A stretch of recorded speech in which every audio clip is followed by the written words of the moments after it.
Ladies and gentlemen, brothers and sisters, friends, enemies and comrades, I hope you're doing well in this Saturday night. It's almost 10 p.m. in Kenya. Karibu sana. Karibu sana. This is your presenter or your host, Mr. Kenya Revolutionary. I'm bringing you the live session today. I'll be here for an hour or less or more, depending on how it goes. I have things to talk about. As you know, Kenya is up. Ni madrama. Vipindi ni kila siku. Ama namna gani?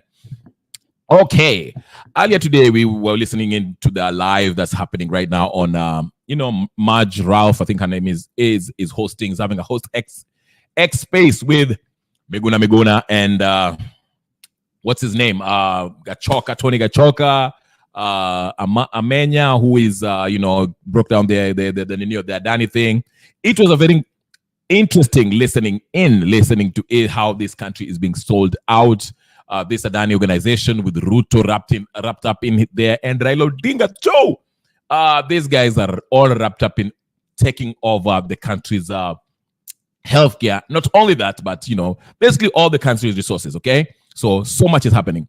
From Somalia, Nikondani, keep it up, bro. Nice seeing you, Joseph Gashu. Thank you so much. I'm glad to see you. You're here. Hope you're doing well in Somalia. I know Somalia is not the greatest. They don't have the very steady government there. It's usually kuna matungamano, but I hope you're safe wherever you are. Karibu sana. Thank you for watching. Thank you. Make sure you subscribe, like, share, and comment, and all that stuff, okay? Now, before I get started, ladies and gentlemen, brothers and sisters, friends, enemies and comrades, if this is your first time and you're just wondering who this is, my name is Kenya Revolutionary. So, if you're wondering this channel, what is it's about Kenya politics, or should I say politics? So if you like Kenyan politics and everything related to it, go ahead and subscribe to the channel. And like this video, okay?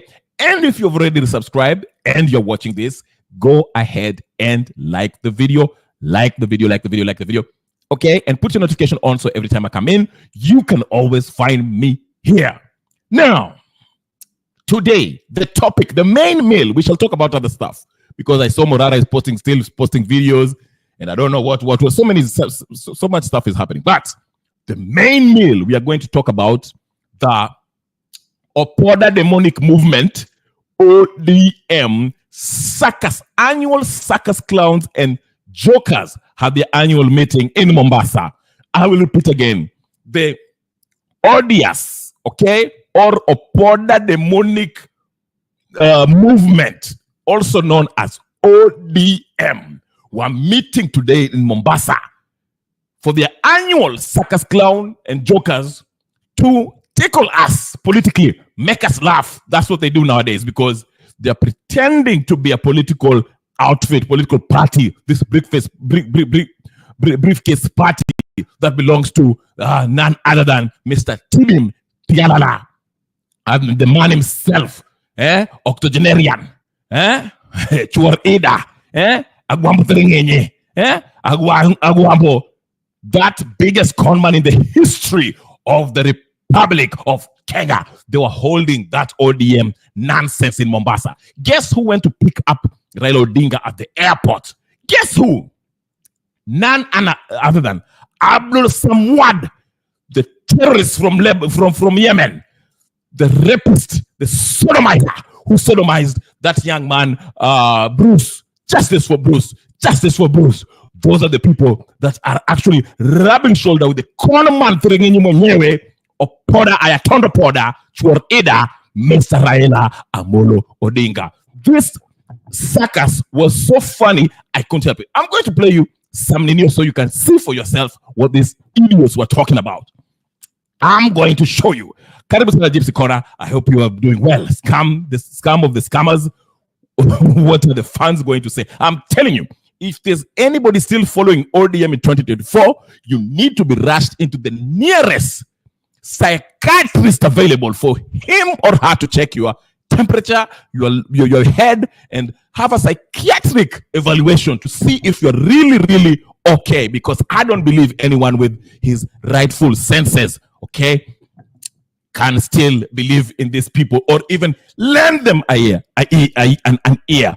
But it's always good to listen to them because they are funny. They are very funny. Today, I will play you the speech by who? Thiringenyi mwenyewe conman. Ayatond opoda. Chuor ida. Wudoginga. Agwambo Thiringenyi. Kidi Kibudi. Let's listen to his tialala and his new lies, fresh from the oven.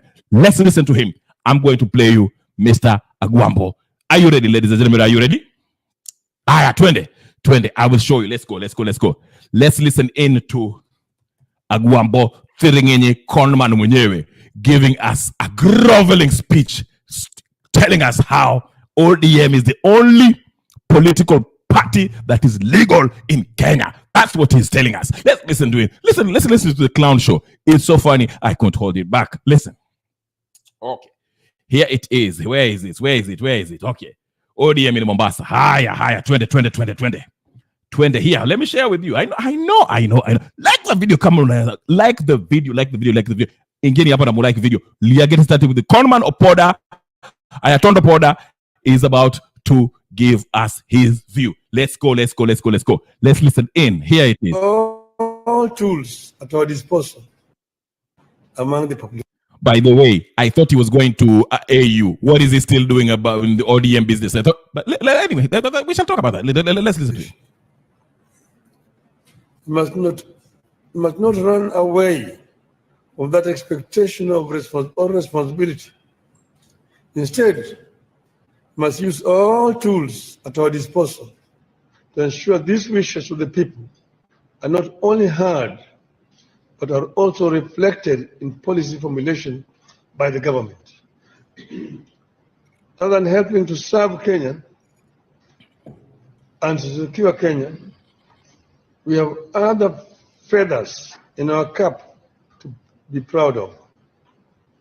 Last week, the Auditor General revealed that ODM is the only political party in Kenya operating within the law.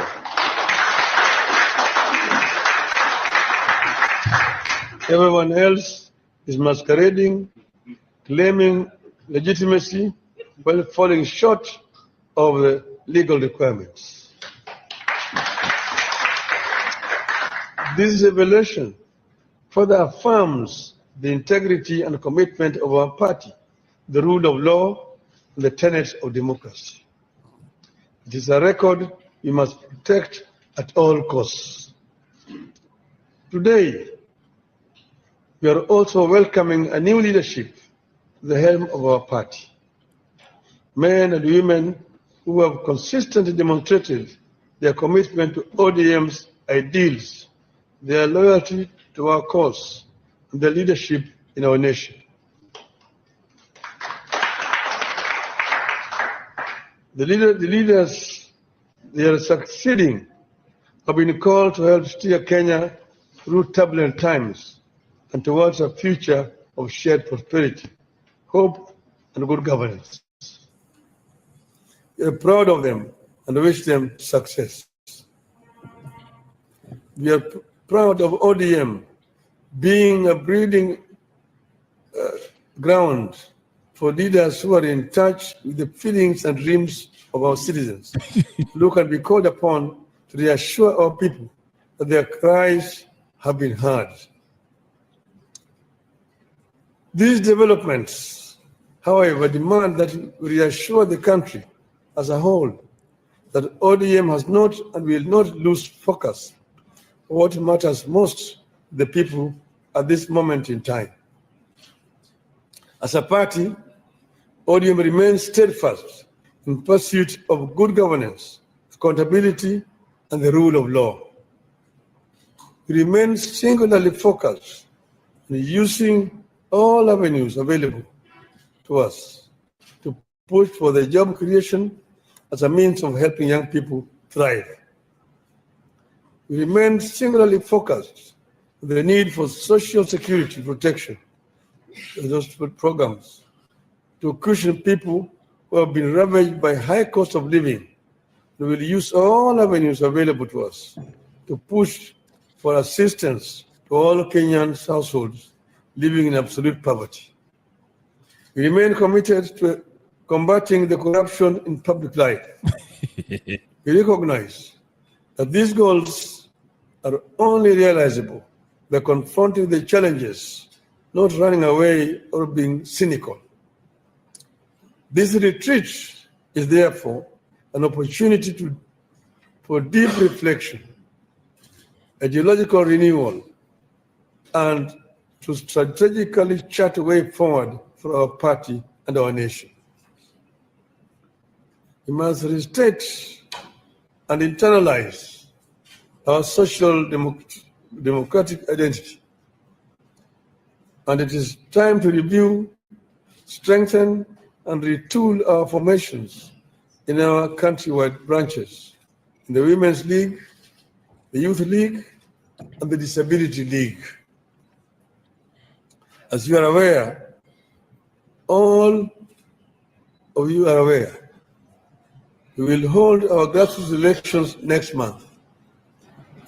These elections are crucial to reactivating our party in every village and neighborhood. Let this exercise be one that strengthens our unity rather than sowing seeds of division and hatred. Let us plan them in a way that they help build a unified party with a strong platform for the one thing they are best known for, which is changing Kenya for the better.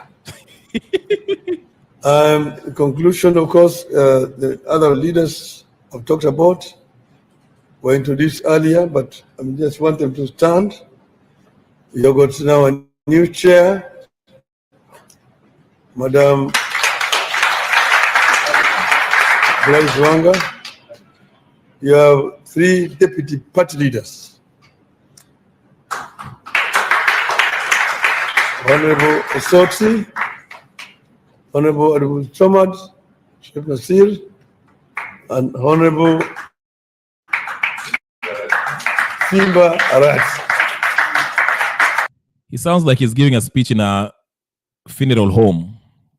His energy is off. They all look sick, like they are almost dying. What am I watching?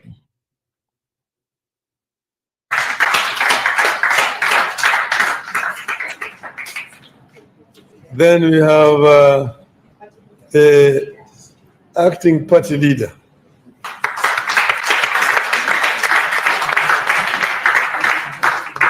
Professor Peter Anyang'. Look at how they are dressed. They look sick, malnourished, confused.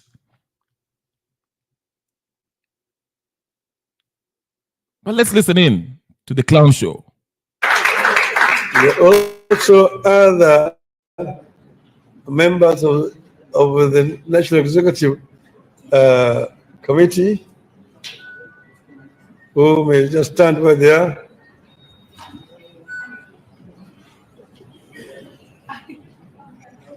You may just stand where you are. ODM. ODM. You may be seated.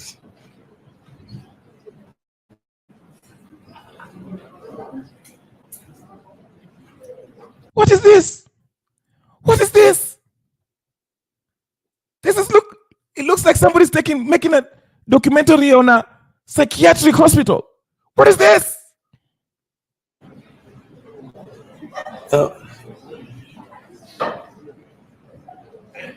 At this moment, therefore, I wish to urge you not to dwell so much in what you have achieved in the past, important as that is, but what we can achieve for ourselves and Kenya in the future.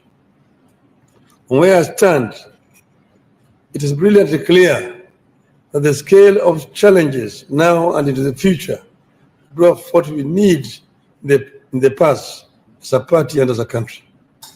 Let us wear new lenses, envisage new political terrains, and prepare accordingly. Everything we face now and the days ahead will require leadership. As a party, we must refuse to retreat to the sidelines, to sit at some comfort zone and to hope that things will work by us doing nothing. We must rediscover our confidence and self-belief. We must be able to support where tough decisions are required and take those tough decisions instead of shrinking from them. In other words, this party and its leaders must lead, not lament, nor wish for things, but lead. That is the ODM I have known over the years. It is the ODM I expect to see the years ahead. As we prepare to mark our 20th anniversary in the coming months, this retreat is the perfect time to reflect on our future as a party and the future of our nation. ODM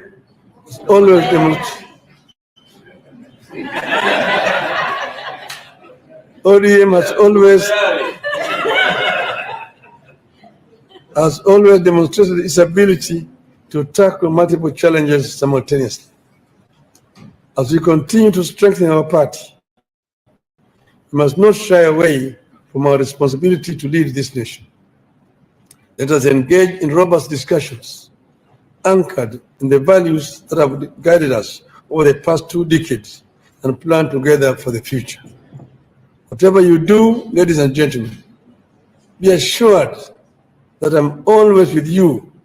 Wherever I am, whatever I do, I will be with you in mind and spirit. Sasa najifanya Yesu ati I'll always be with you in a mind and spirit. Hata mukia, what is going on with this? What? Hata ona vile amevaa kofia. Hiyo kofia ime I wish you all the best. ODM. ODM. ODM. Salve sana.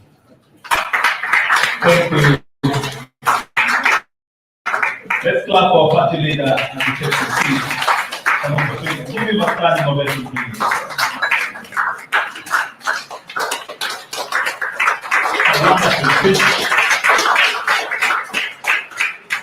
Thank you. Now, take your seats, please. Tena narudi. Poleni sana. Nimesema mengi kwa Kimombo, lakini siwezi kusahau kusema machache kwa lugha ya kitaifa, Kiswahili. Kwanza, ninataka kutoa shukrani sana kwa wanachama wa ODM ambao wamezidi kusimama imara ingawa tumekuwa na shida mingi katika taifa letu. Mwaka jana tulikuwa na masaibu mengi, tukafanya maandamano na kadhalika. Watu wengi wafuasi wetu walipata majeraha, wengine hata wakauawa. Mwaka huu vile vile ikafanyika. Vijana wetu walikuwa wamejitokeza na wakadai haki yao. Yale ambayo wao walikuwa wanataja ni yale ambayo sisi wenyewe tulikuwa tunataja mwaka jana. Watu wengine waliuawa. Kuna maaskari ambayo wametumia risasi na wakapiga vijana wetu hadharani. Wengi wakauawa na wengi wakapata majeraha. Tunalaani vikali vitendo vya kinyama ambavyo zilifanyika katika mkono ya wale ambaye wamepewa jukumu ya kulinda maisha. We mzee waacha. Sasa unasema ati jukumu kali kwa wale watu ambao serikali ilikuwa inafaa kuninio kuangalia watu, na wewe sasa umeingia kwa serikali, una support serikali na umesaidia hii serikali, which means umefurahia hao vijana ambao waliuliwa. Being down mali ya wananchi wetu. Tumesema tunataka nchi yetu iendelee mbele, lakini mpaka sisi tukashifu na tulaani vikali vitendo vya kinyama kufanyika katika taifa letu. Chama chetu cha ODM ni chama ya ukombozi, ni chama ambaye inalinda mahitaji na haki ya Wakenya wote. Tunataka kuendelea mbele. Yale ambayo yalifanyika sasa ni yaliyopita, lakini mpaka tuchukue mfano yale ambayo yamefanyika, tukiendelea mbele.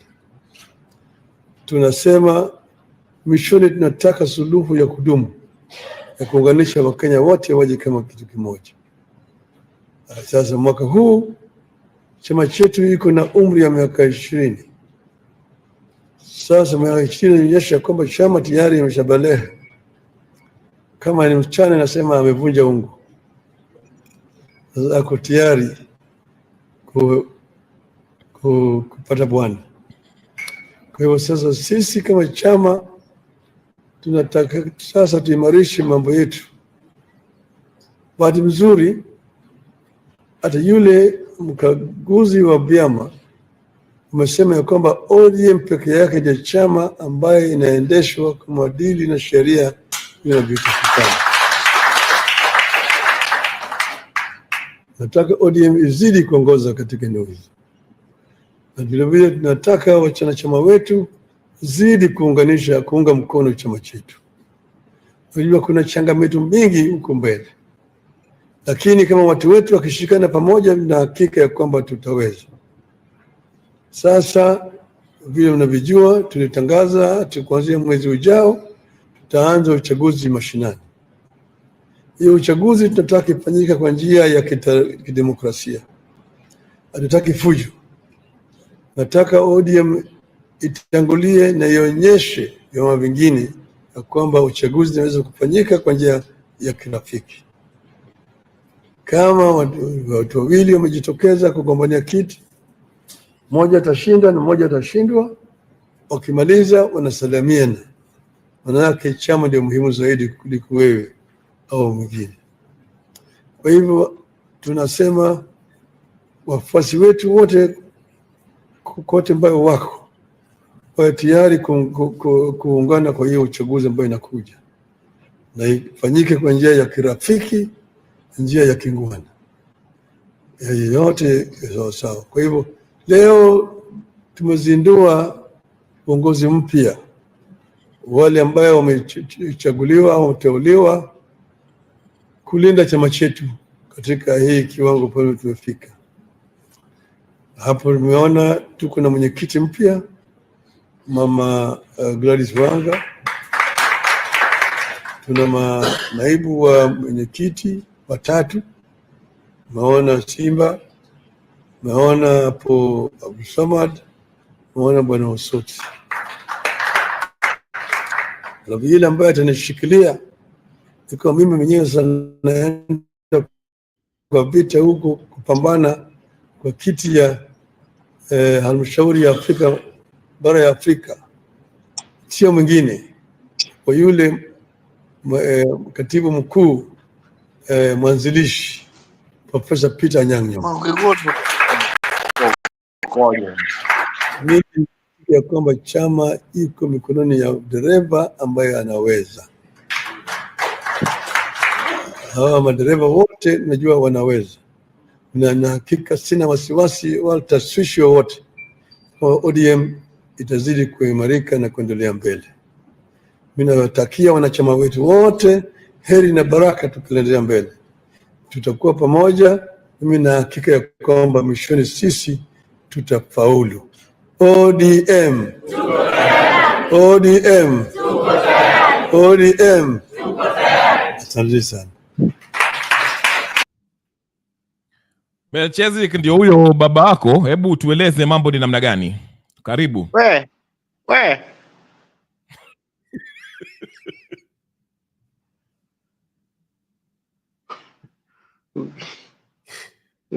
ODM. Kwa nini unataka vita? Na mimi leo sina vita. Vita gani? Sibida kuchezea baba hapo, usikie baba amesema. Amewachia Anyang' kiti. Leo nimekuja na amani na wewe ndio unanichokoza.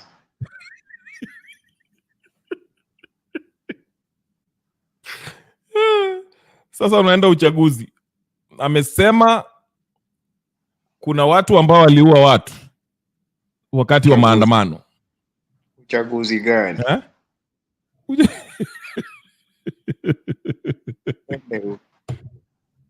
ndio huyo keki ameingia Mwanzi vita. Leo mpaka ni wachokozi. Nyagaka kwapi aingia hapa. Kwende huko na huko baba wenu. Ai. Agwambo thiringenye. Chuar ida. Ai kwenda huko na ida. Kwenda kabisa. Ai.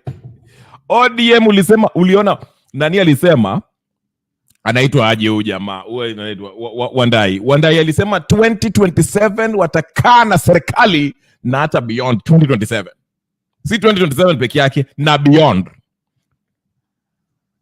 Ndoto ya mchana. Ati ni ndoto na washauza Adani, sina Adani imeenda ati Adani JKIA na chef ilienda, sasa tutafanyaje? Okay, kama imeenda wewe unafikiri sasa 2027 na watachukua? Si 2027 pia wakisema, unajua Adani akisema ati Adani, hata namuita Adani, muita nani?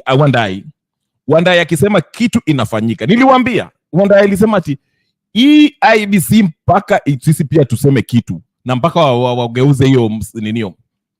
Hiyo inaitwaje? Hiyo law. Hiyo sheria na wakageuza. Wandai akasema mpaka wa change constitution. Sasa wanataka kuchange constitution. Wandai amesema 2027 tutakaa na Ruto, tutakuwa kwa serikali na tutaendelea ku support Ruto beyond 2027. Na haya unaona, si waliingia kwa serikali. Mimi by the way, leo ulitupeleka wapi? Before hata tuendelee. Wapi tena? Si mimi niliwaambia watu walikuwa wanapanga vile siku ya ninio inaitwa Mashujaa Day ama ni siku gani? 20th ni nini? Mashujaa Day, si ndio? Haya. Mashujaa Day watu wanapanga ikuwe siku ambayo Ruto anatolewa ushukani. Hiyo ni tulishamtoa kwa nini? Kwa mtandao, sasa tungoje. Haya. Si watu wanapanga. Vitu zenye zinapangwa online yenye ilianza kupangwa wakati yenye maandamano iliisha mpaka leo inapangwa. Kwani ilipangwa kwani ni nini? Ni mtoto inataka kuzaliwa. Si kuna watu ambao wanaingia hapa wanakoroga vitu sasa ndio maandamano haiku succeed. Sasa tunataka tumewachuja tumewajua.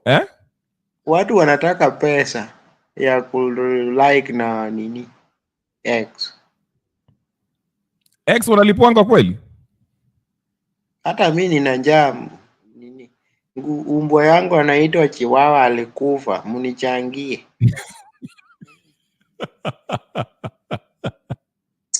Wewe uamini tutaleta revolution? Hakuna. Revolution kama ilikuwa inaletwa ingeonekana. Ile time yenye walianza ndio wangeleta. But this time round sijawahi. Unajua Kenya wanakuanga na kitu ingine fani. Kila siku ama kila mwezi lazima kitu itokee na hiyo kitu ndio inashika kabisa. Ikishaisha hivi ingine inatoka. Anguka nayo ilikuja, wale walianguka naye. Haya. ODM alikuja na maandamano, watu wakaenda. Haya. GNZ, kia GNZ. Inaitwa GNZ. Wakakuja naye. Wakina Mkasumwele wakakimbia kama nini, ikaisha. Sasa hii wanaandamana kwa X. Unaona? Haya. Gachagua ndio hiyo imekuja, tunampeach. Si sasa hii umetulia, unaona impeachment iko. Si unaona hiyo moto inaenda chini. Sio kama ilikuwa. Si uliona kila mahali Gachagua. Saa hii at least tunaona kama kuna ODM, kuna nini, kuna sijui ya ndani. Saa hii unaona lile vitu zinarudi pa nini, pa sawa. But that time before ndani ya kuwa approved, Gachagua ilikuwa inawapa. So unaona? So which means that Kenya wanaenda na current. Hii kesho ni kama nini ya mvua. Unaona? Mvua kuna ile wasimu wa mvua inagonga kabisa, kuna ile ya mwezi.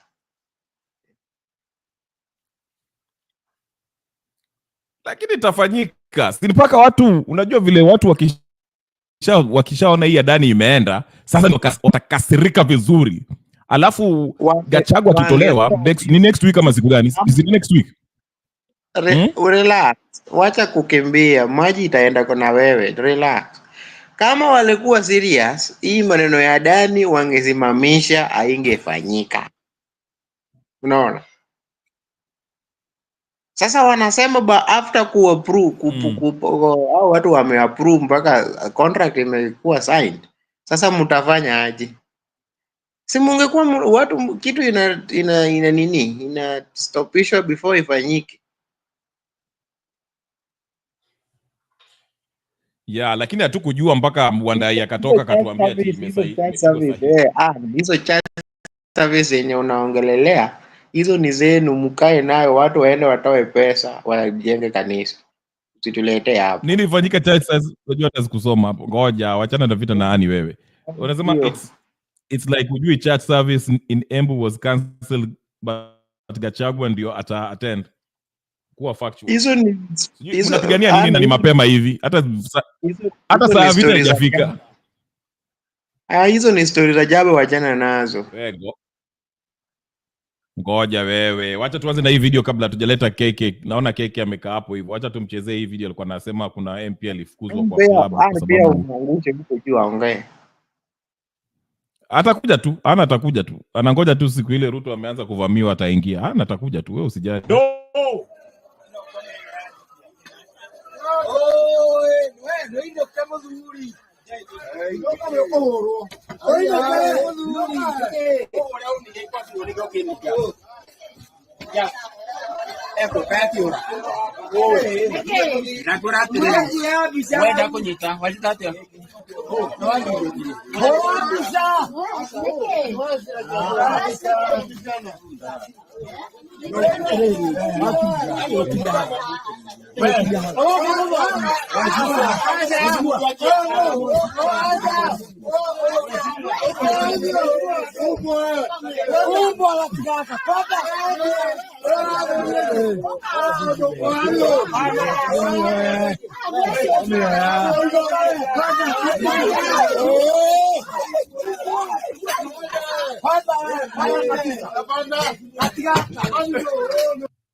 KK, hebu fanya nini hapo, hebu tuambie ni.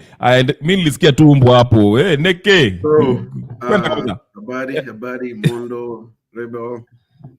Mzuri. Sema. Na kila mtu sija mention pole. So, huyu mshenzi alienda kukunywa jana Kinago. That's a Kikuyu place. Anaambiwa wewe jamaa usikuja hapa utachapwa. Anajaribu kuingia na force. Anambia wewe utachapwa. Anajaribu kuingia, wanaambia hapa ukunywe hapa. Ndio unasikia mtu mwingine anamuita ile kitu kingine, yani amesema hapa. Inamaanisha umbwa. P word. No. Anaitwa nini? P word. Kino. Gati kaka or something like that, inamaanisha the P word in a female genital. Kikuyu. Yes, so yes. Naambia toka hapa. Huyu ndio wale watu.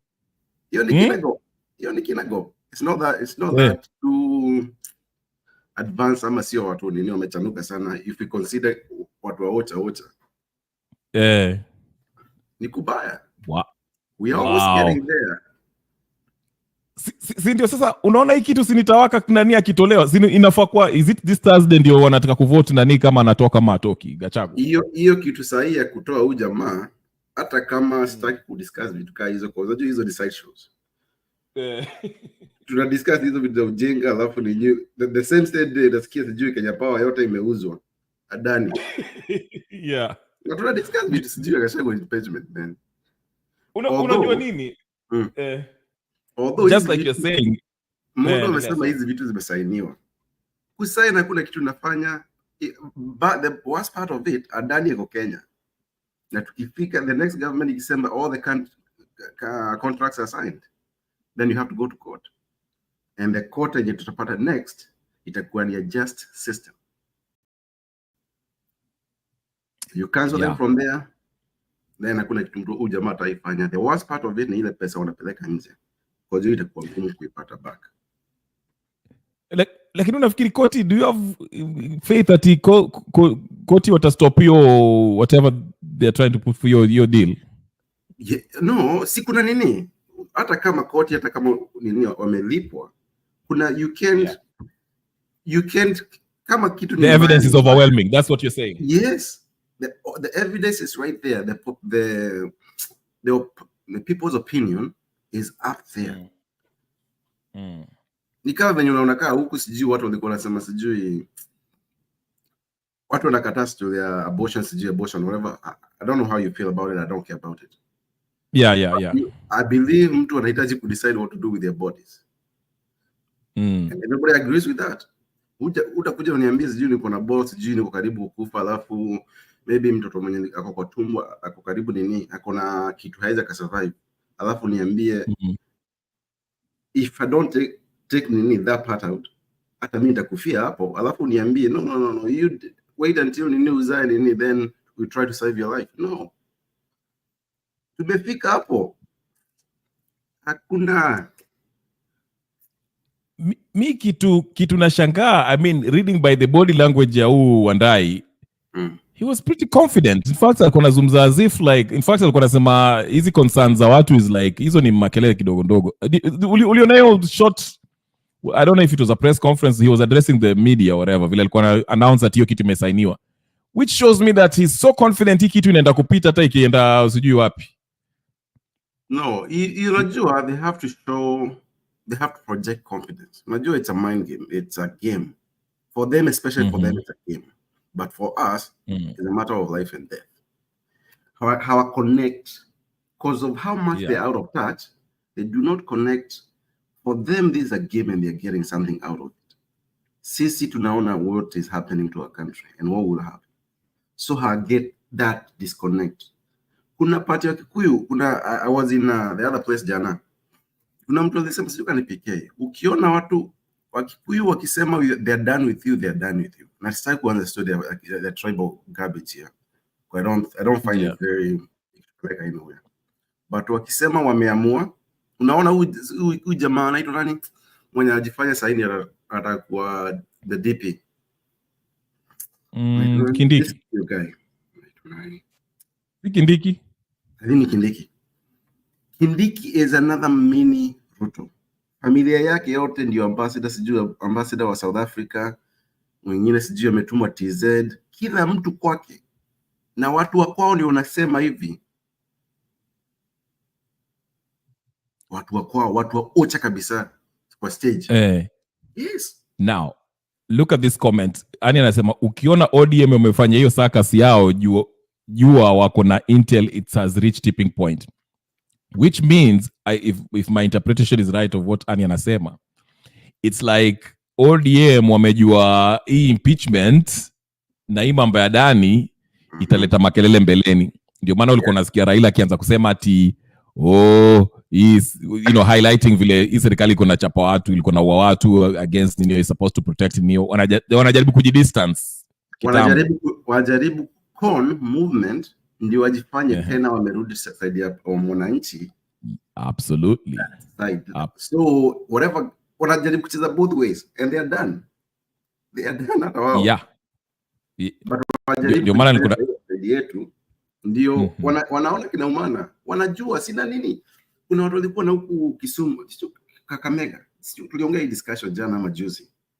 Hata huko kuna makelele hawafiki.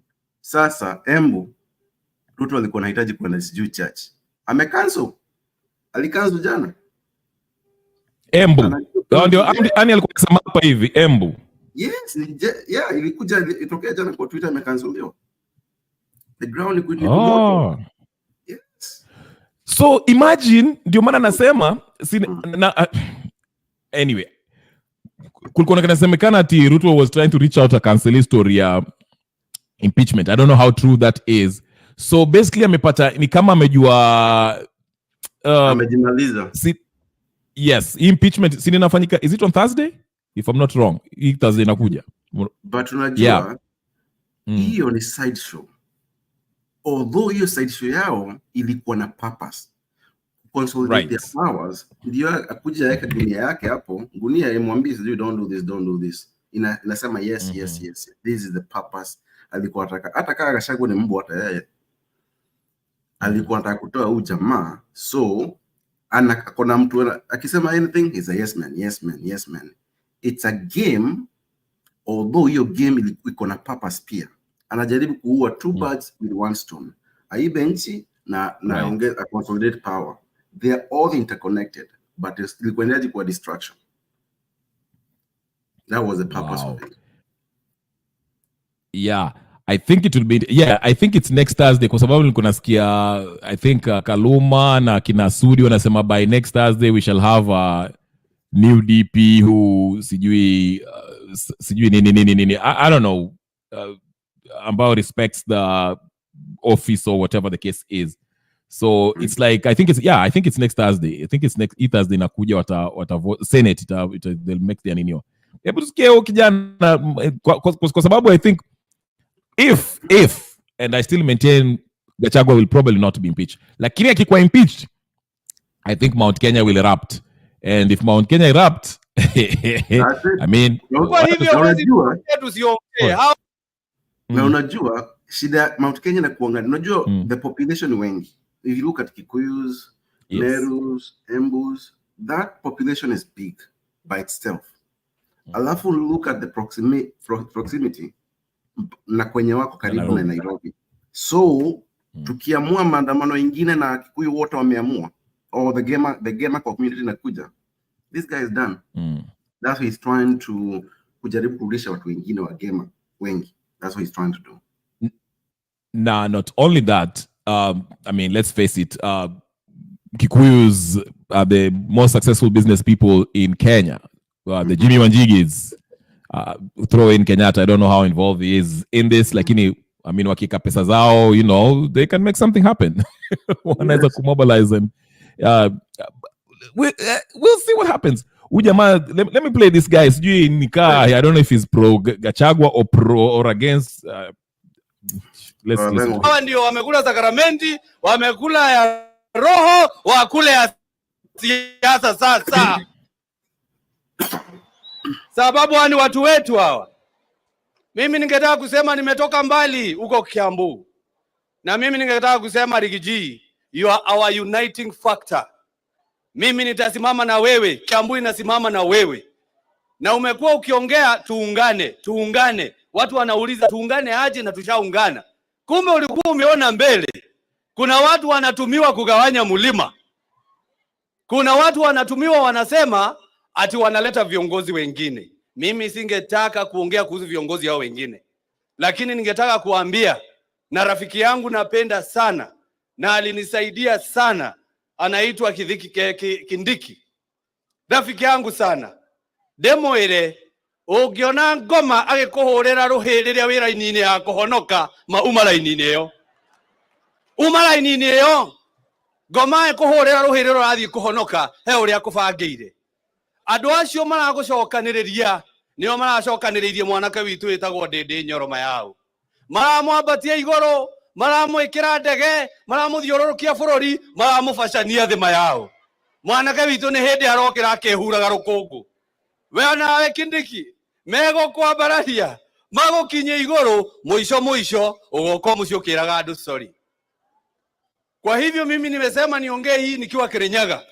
Sababu tutazunguka mlima yote tukiambia watu thutha wa gwikana ritwa ria ithe na ria mwana na ria muoyo mutheru twarie cia bururi. Si ndio hiyo?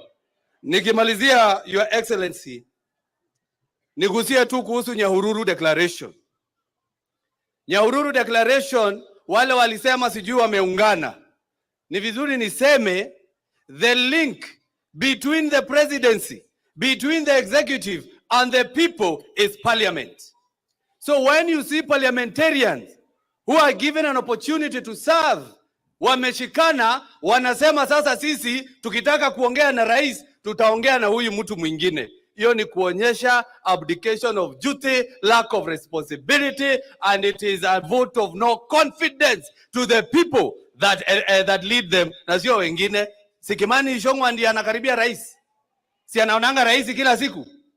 Sasa kwa nini tena wakutane ati watafute mwingine mtu ya kutuma kwa rais na yeye ako hapo? Sio ni kuonyesha they have no confidence even with Ichung'wah? Si mambo ni hayo. Mimi nitafikisha hapo. Newehia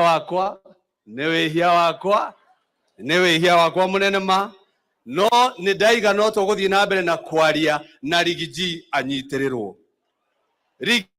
anyitirirwo na nitugite ni tukwambia kwaria father tondu mubango wao marenda riu manyitane oguo moke na motion ya impeachment ati mamurute giti-ini ati mamuikie njera ati mambiririe kuheana ite kuri andu aria angi mayao ni ithuĩ twathurire Rigiji, sisi ndio tulichagua yeye kama mlima. Na asanteni sana na Mungu awabariki, na hata hatutakubali aguzwe na mtu. Nitwatekera andu aitu.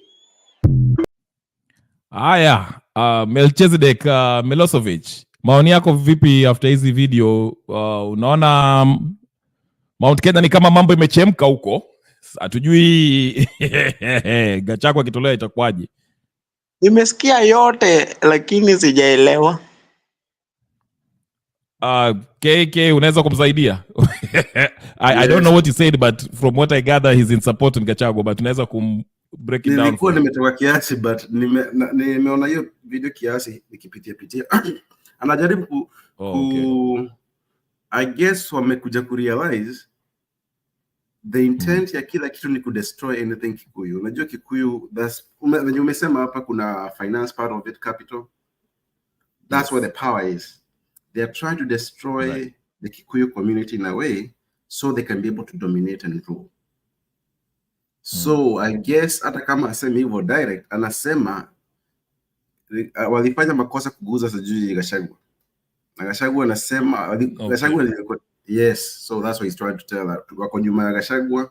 So I guess they're trying to show supporters of Gachagua, he's trying to take them now.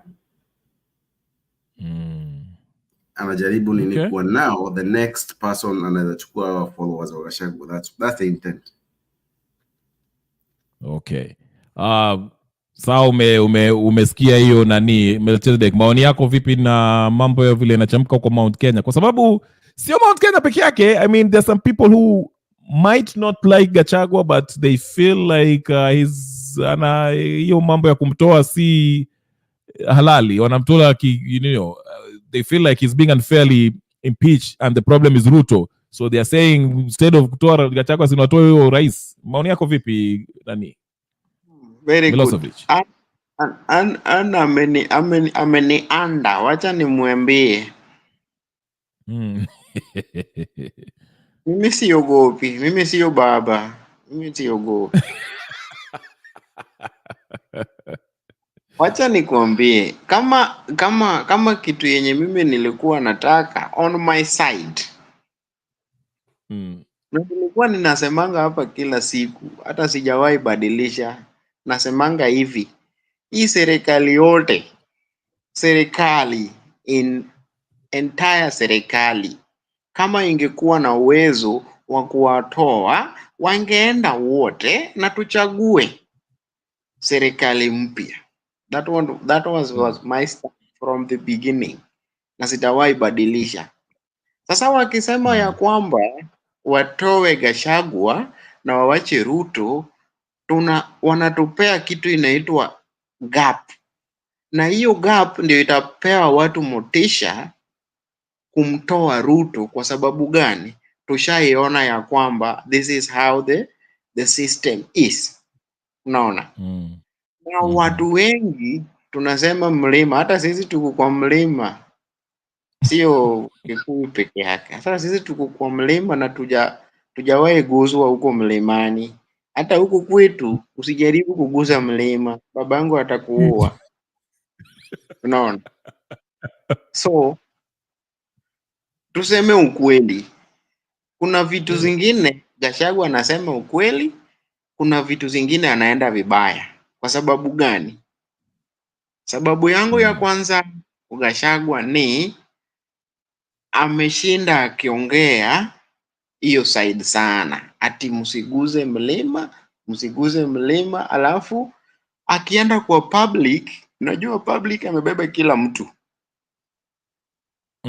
Sasa akienda, for example, KK amekuja kwa hii platform na anaongea kilugha yao, itaonekana kama yeye ni mtu wa huko. Unaona, ni kabila. Na kuna vitu zingine hata mimi nilisema angetoa zaidi, kwa sababu by the time hii kitu ilifika wakati mbaya ambayo kila mtu anataka mabadiliko Kenya.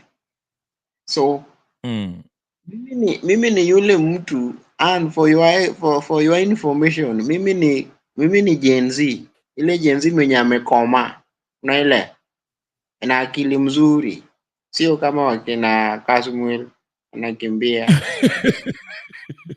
ambayo najua kitu yenye imenileta kwa hii platform. So ukiona nacheza, sometimes nacheza kwa sababu vitu zingine zenye nafanyika ni funny, but when we are coming in the reality, I defend my country and I like my country and I will continue defend it until I die, because that one is my home. So when things like this are happening, people should be serious, not joking. People are looking for likes, people are looking for subscribers. They have to be serious and do the right thing that they're supposed to do. Like wakina anaitwa nani? Yule besti yako sana anaitwa Marara. Ni besti yako mbaya sana. Alisema akaunti yake imekuwa hacked. Huyu jamaa alishikwa alafu anajifanya saa hii. Nilisema hapa vizuri. Huyu jamaa kishiko shikamana. Hata hii mchezo hata hao. Watu ni wajinga. KK. Yes. Alifinywa tu kidogo. Sasa hii amebadilisha, yeye anataka kuwa president. Unaona? So this is the reality we are talking about. We are not joking about this one. Neither we are not here to play around, but to say the fact and help other people that ambayo hawajui nini inaendelea. Unaona? Tunaongea nao watu nyumbani. Kuna wale ambao tuna communicate nayo on the ground. Last time hata mimi nilimobilize watu waende watoe Morara. Kumbe nilikuwa na mobilize mtu ambaye yeye kazi yake ni kutaka watu wa X wakuwe 300, sijui 500-600k. Amefika 900 I think. Mtu aliniambia amefika 900. Na bado ana wafuasi. I mean, yeah. Ako na wafuasi, like hao wafuasi wenye wako online hawezi kukusaidia. Talk about those who are on the ground. Unaona? Then wafuasi ambao uko nazo ni wale ambao saa zingine hawana hata ID kama mimi. Naona hapa Golgotha kuna ID ya Kenya. Sasa sasa ukikaa hapo unang'ethia, hata nimefollow nani Kenya Rebel, akuwe na furaha kwamba ako na followers mingi, lakini sina idea kukupigia kura. Unaelewa? So awache kupiga kifua kwamba ako na more people. Ako na only 30 people that can vote for him as a president, ambao alienda kumuona wapi? Kwa hiyo nini penye alikuwa nafinywa, akarudi akagongwa, akarudi kama mzee. Sasa at least anakaa kijana kama mimi. Anyway, that's not our talk for today. So the reality is, let us focus on one thing. We have Adani, we have Gachagua, and we have Ruto. These are three people that we are dealing with. Those are the things. Those are the people that we should put in front and talk about and see a way of doing away with them, so that we can make a change, because even when things are happening like this, wale ambao wanasukuma hii maneno ni nyinyi na sisi, unaona. So if we want to say that now Gachagua is good because amefanya anataka kuimpeach, amekuwa anataka kuimpeachiwa, so it means that we are bragging behind. We need to say that all these people should go, and that is we should talk about that, not maneno ya sijui Gachagua sasa tunamuonea huruma. Hakuna cha kuonea mtu huruma. Mondo, I don't think I think most of us tuna confuse either sympathy Gachagua amepatiwa ama unaonekana amepatiwa.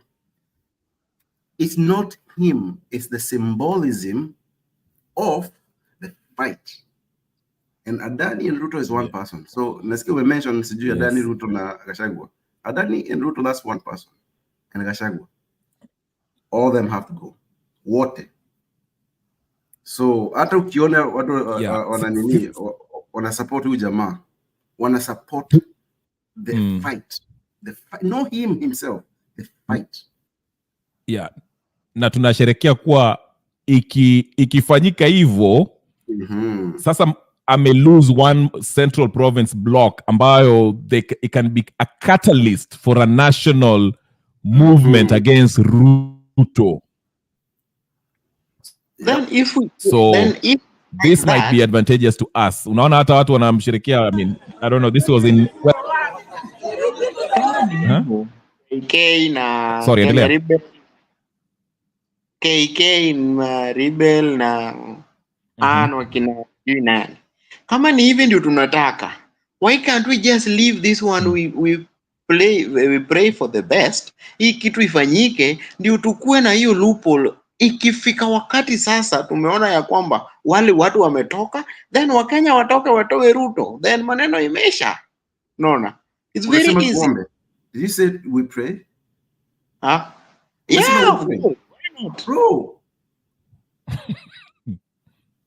We should not pray.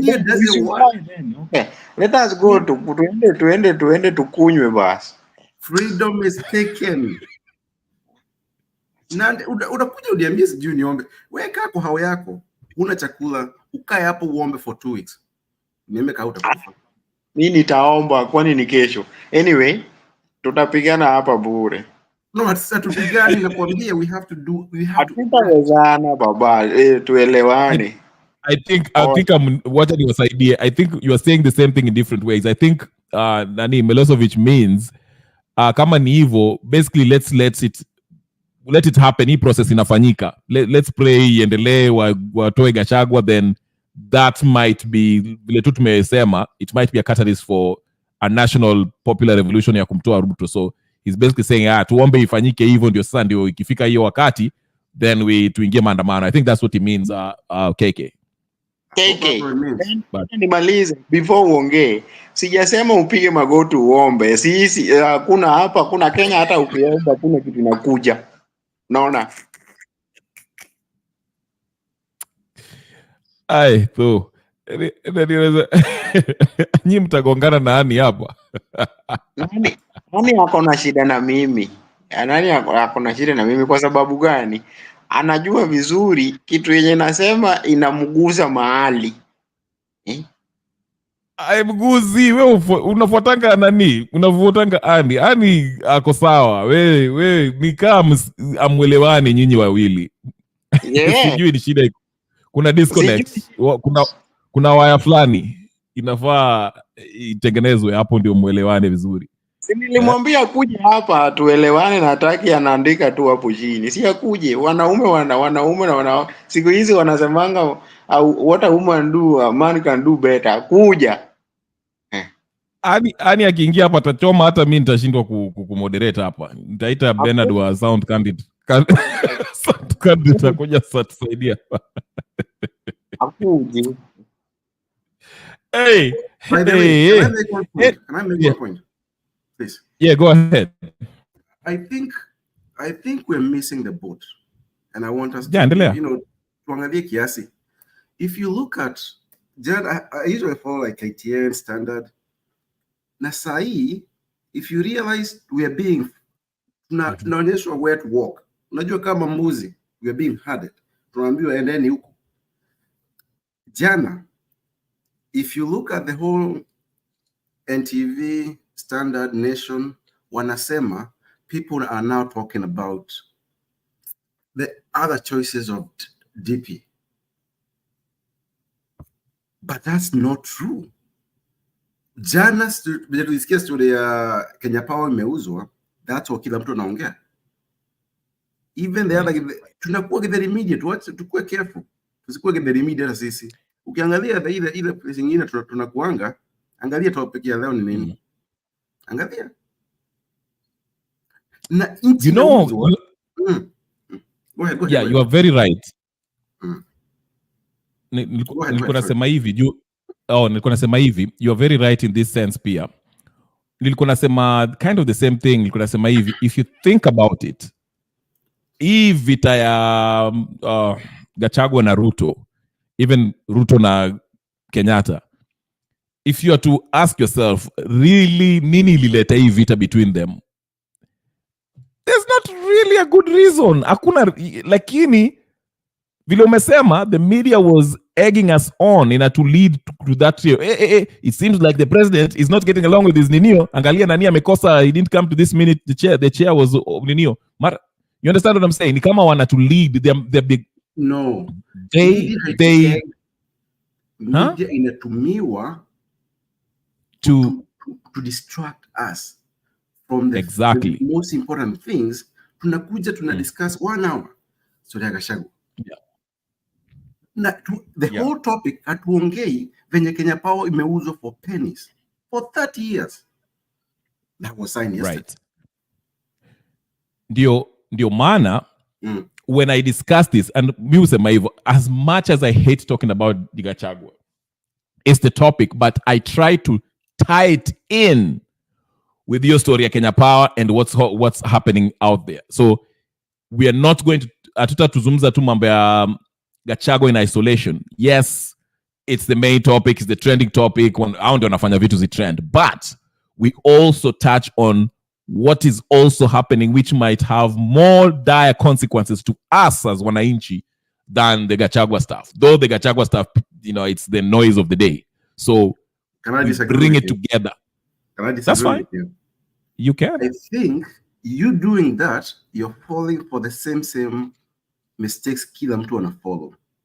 Unakuja tunasema, which is fair. Hizo Gachagua has a lot of points to talk about, which is fair.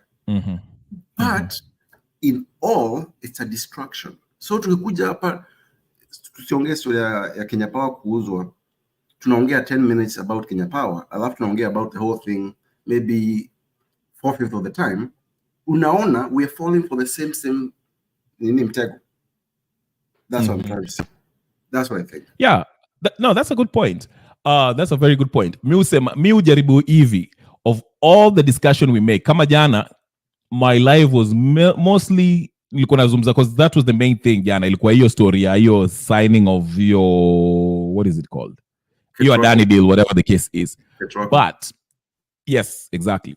But all in all, I wrap it up to try to bring the focus on this is the reason why we should remove Ruto. That's what I'm trying to bring it there. And I say, okay, this is another reason why we should remove Ruto. Ndio maana hata hiyo Gachagua, yes, I'm covering it, Gachagua, hiyo mambo yake.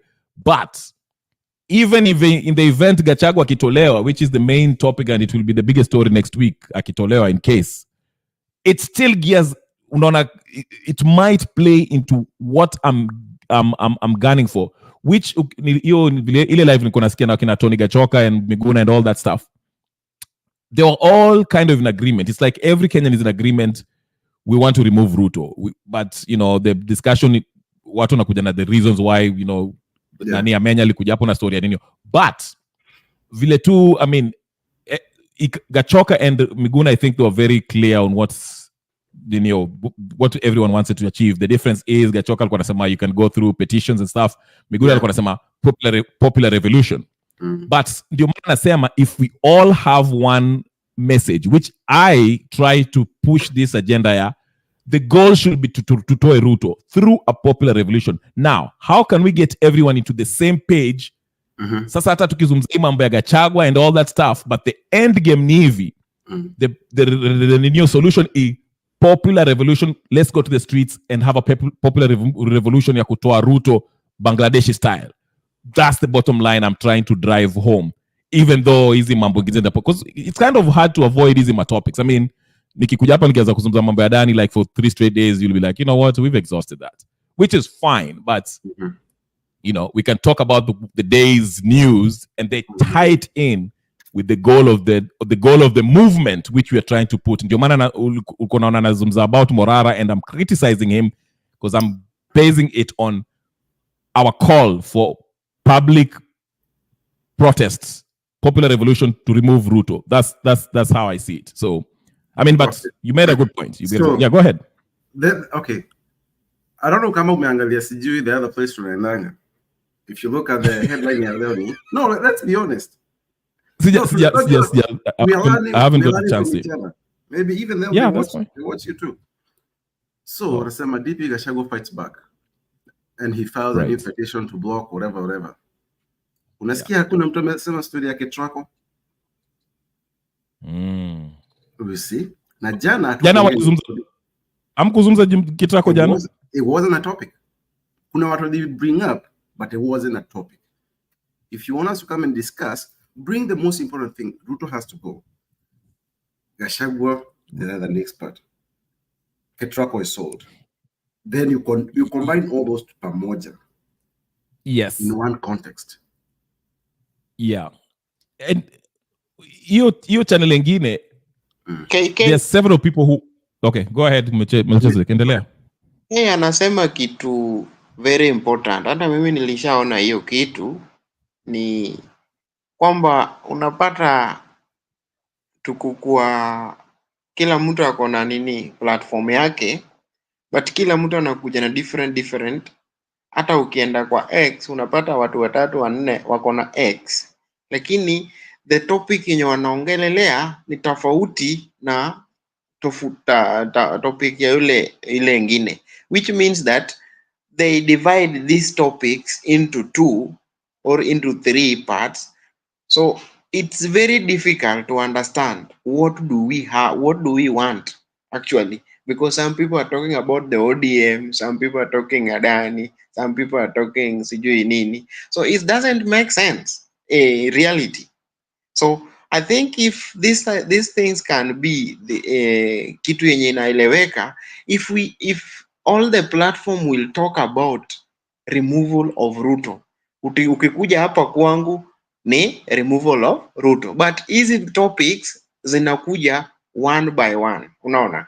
So we can discuss something kuleta hii kitu ikuwe interested, but the main topic is to remove Ruto, unaona. So hizi vitu zinaenda na vile watu wanafanya. So it's a little bit confusion. It's taking place in media. Unapata kwamba leo tulikuwa tunaongea hii, kesho tunaongea hii. Inakuanga inekane way. So na ni kweli venye ni mondo unasema ni ukweli. Tukikutana pamoja. If you notice, hata jana usiku, leo morning, there was 2 governors walishikwa sijui Tana River. That's another distraction to discuss hizo vitu za ujinga. Wameshikwa with another governor of Tana River was arrested for something by DCI. This is the same tactic. Mtu kama Trump alikuwa anatumia. Leo anafanya hivi, kesho anafanya hivi. You can't even follow. Because una jump juu ya leo, kesho una jump. Jioni amesema kitu kingine stupid. The other day amefanya sijui policies zingine ya ujinga. So when you can focus on one particular thing, it's intention. All of it. Yes. Yeah. Ndio maana nasema hivi, hata ukiangalia serikali after hizo maandamano, hao watu walikuwa na kwa propped up, au kina Morara, kina Kasmil, whatever the case is, they were making news every day mpaka hata before, for those 2 months or 3 months since June 25th ama 8. but kitu nilikuwa nataka kusema to respond to you Melchizedek, unfortunately everyone can't talk about the same things at the same, yani hatuwezi kuwa na the same topic because watu wa Soundcarded they might have their own topic of interest. Brother Benson anaweza kuwa na yake, you know, Africa 24 anaweza kuwa na yao. Watu wanaona everything differently. What I like and I think what I've seen, the maendeleo ambayo nimeona is like everyone is gradually coming towards the same page. We are coming in agreement, Ruto must go. The question is how. Ndio maana unaona watu wengine wanasema tuendeni through courts, wengine wanasema sijui tu, unawasikia watu mambo ya petition. Okay. Watu wengine wanasema yeah. Can I come in? Please? Yes. Your part is fair, but what has brought us here? Ni nini imetupeleka kwa nini kwa ile kwa Soundcarded? Ni nini imetupeleka kwa nini kwa Benson? Ni huyu jamaa mmoja. This guy. So it's not like we have different opinion. The fact is one, this person is not good for us, for our people. Then we can have other side stuff, and it's okay. And it's perfectly fine. Correct. Yeah, but so Junasema, okay. People differ. Let me just say this. Ukienda Soundcarded, the majority of what I hear is it's complaining basically how Ruto is evil. Now, on a very little solutions. I mean, with a few exceptions, kama wakina PK, wanasema, you know, tuchome kila kitu, toe Ruto na nguvu, whatever the case is. Yeah. But the majority of the opinion that I see, people are lamenting of what's going on. Hey, ujama. Okay? Which is fine. Again, vile umesema, why are we agree that Ruto is bad? Lakini ndio nasema, it's human nature. Hata sisi watatu tukianza kudiscuss hapa tuseme, haya, tutoe, wewe unaonaje Ruto tumtoe kwa njia gani? Wewe unaweza kusema, let's create a militia tumtoe na armed struggle, okay? Melchizedek anasema tutumie kotini. Mimi naweza kusema popular revolution. So that's where we are. Ndio maana unaona everyone, even if your government inatuthroia hizo ma distractions za sijui za Gachagua na Morara na mambo mengine, even if they're discussing that, huwa kuna ka element. Of course, saa zingine tunazungumza hizo mambo za Gachagua for too much because it's the juiciest story of the day. Okay? But if you listen keenly, the major people even in Soundcarded, it's a bigger audience, I mean, watu ambao na participate. There are those who give their submissions, giving their views on how to remove Ruto. They are usually few, because majority is about complain to. Vile tunafinywa na vile ninio. Same thing. Brother Benson is a little bit different. You know, yeah, he's more like journalistic. You know, he wants to get information, which is fine. Yeah. Yeah, go ahead. You know, even you yourself, our aim here, we are discussing on how we can do away with the government itself, which is Ruto. India. Yes. So when it comes to X, before I come to your channel, I've gone through each and every of them. And you know, ukienda huko upate watu wanaongea vitu zingine ambazo haikuwa kwa mind yako, there is no need for you to be there, because our aim of making that channel so that we can talk as Kenyan, so each and every person to bring their own idea, but you are talking about vile vitu watu walishikwa sijui nini, unaona watu wengine wanapigana ODM sijui wanachaguliwa, vitu kama hizo does not rely on what we are focusing on. So once we have decided to do something, all of these channels that we have, we should focus on one thing that we will repeat the way KK amesema, the way unaona, the way una trying to explain, it's making sense, but we are taking too much time to talk about something which is not Yes. is not the main thing that we want. No. Yeah. Yes. I will second him and add, umeona one of the tumekuwa hapa tumejua maandamano is very effective, right? The first one shook him. What he has done categorically is distract us. Huo mrara akikuwa big enough to have masses, anakuja na shiko. Sijui kama amelipwa ama Kenya anafanyiwa, sasa ameanza kuchange. Unaona hiyo movement imerudishwa tena. So before tuanze kupanga maandamano mengine, we have taken another 2-3 weeks. The next one tuanze tena ashika watu wengine. Na to complain, sir, like yesterday, the day before yesterday, I saw a picture of two people burned alive. The only thing you could see is their bones and ash, and the bones na nini. Na tunaendelea. In a normal government, this is not okay. But hiyo topic sikusikia anywhere. Ama mtu akisema I had this, I saw this. Na tunaendelea. And before I finish, I hate to engage watu wengine. Kuna huyu jamaa anajiita ni Douglas. Unajua Douglas, some of us don't. Unajua we don't fight with nguruwe. Nguruwe fight nguruwes so they can mess themselves up. Find someone else to fight. Anyway, nilikuwa nasema hivi, I like what nani ameandika hapa. Ani amesema we are getting there, collective consciousness. Hivi ndio nilikuwa nasema. Naelewa vile mnasema you would like us to focus on what needs to be done, the focus of the movement, which is to remove Ruto. But again, personally, I'll speak for myself. Siwezi kuzungumza of other channels.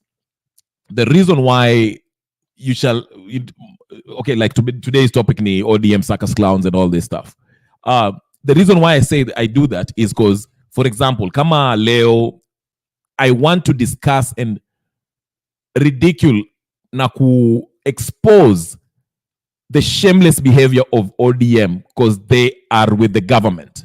Morara, why was I focusing on Morara? There's a huge number of people who still believe in Morara, which is fine. It's well within their rights.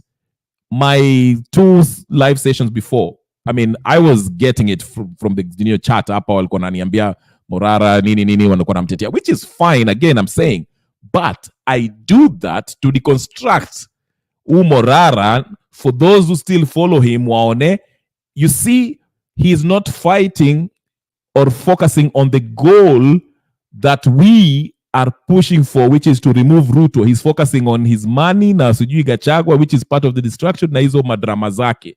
So it's a multi-level, it's a you understand what I'm saying? But when you're doing that, you're falling for the same mistake. You're focusing on that too much. Not necessarily. Integral. No. Not necessarily. Okay, let me ask you this. Let me ask you this. What would you like to discuss to say, what would you like us to focus on? Imagine, sema kuna platform. Okay, this is your platform. Okay. What would you like to focus on when you come in? Let me say something. Okay, go ahead. When we are focusing on removing Ruto, it's fine. Okay? When you are discussing about ODM, you can make that statement is that we are focusing, okay, for example, Ruto must go, but the subtopic that we will talk about is what you have written, which means the main topic is Ruto must go. You understand? So the subtopic that we will talk about is about the ODM, but the main topic is Ruto must go.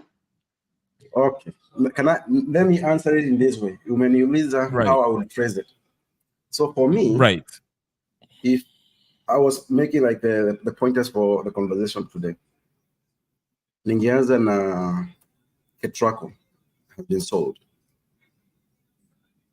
I did that in yesterday. terms of the importance, I think that's the most important thing today in Jana.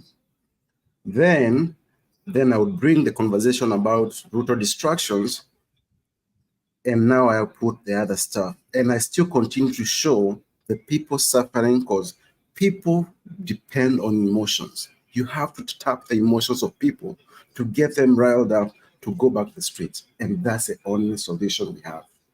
Let's be honest. You have to be able, and you get the people going too, get people talking too. Right. That's a fair point. That's a maivi kama ketrako nilizungumza vile, just I had it yesterday vile, basically a few hours before after nani huyo Wandai alikuwa announce hiyo kitu nikatoka news, then I discussed it. Now vile umesema, most people, you have to understand this. Most people, they go for the juiciest story of the day. Okay, for example, come on Thursday, the Senate itakuwa wanatoa the impeachment of Gachagua, you know. That's fine. Siwezi kuja hapa niseme, okay, Ruto must go, Ruto must go, Ruto must go, Ruto must go. I mean, I can, but how do I, because everyone is, majority of the people who will be coming here, they want to discuss what's happening in the new Senate regarding Gachagua, whatever. Yes, I know it's a distraction, but that's what's happening. It's the distraction of the day. Now, that's why if you listen to me keenly, I keep on maintaining this. I always rope them back to what? Even if they take him out, the main head of the snake is Ruto. So while they come here and watatoa maoni yake, just like they gave walikuwa wananipatia Morara, I mean, people were so passionate about Morara. Vile walikuwa nasema I don't believe in him. But I kept on roping them. I'm telling them the reasons why I feel Morara is like this and why we should focus on removing on Ruto. So you tackle the main issue, okay, or you give them a topic that maybe might evoke some emotions. Come on, ODM circus clowns. I mean, ODM today, they were having their nini or whatever. They come in, tunazungumza ODM, and I expose how ODM are pretenders and they are part of this government and they are trying to act like they are with the people. Then I rope them back to, this is why Ruto and ODM and anyone affiliated with Ruto should go. So even though I have different headlines, the main focus always we come back to that. Yeah, go ahead. On your side, we are not complaining that you are not tackled that. We are saying that if we were, if we were serious about what we are saying, all of this, the media, all of it could have said the same thing that you are trying to bring in, so that even though we are talking about Gachagua, but our main topic is Ruto must all of them. So you understand? But for you will find that if you go to another channel, they will strict on only the ODM until the end. If you go to X, you will find that they are talking about the abduction. The other people will talk about Morara. The other people will talk about Kasmui. Other people will talk about Adani. So it's inachanganya kichwa ya watu, unaona. People are not focused, unaona. For me, how I would explain this. Yeah. When we are sharing ideas, it's not like Makosa, we're not saying that. For me, I'm on this, nimetoka kwa hii school of thought inasema, for example, when I was doing English papers, the professor used to tell you, when you're trying to talk about a topic, you introduce it. Then below there, you add the other parts that support your case. So for me, I would say, I would start with the head of the Nini snake. Nini amefanya, Nini nafanya. Every day anafanya vitu crazy. So there's a lot of stuff to talk about even in that time. Like today, Ruto must go. Like the pressure is hitting Ruto. That's what I would say. Then I would use analogy of the ambush saga. the other MP saga. The ground is changing. Then we talk about the Gashaguas and the other people after. But I would call it a big part of the topic somehow. Okay.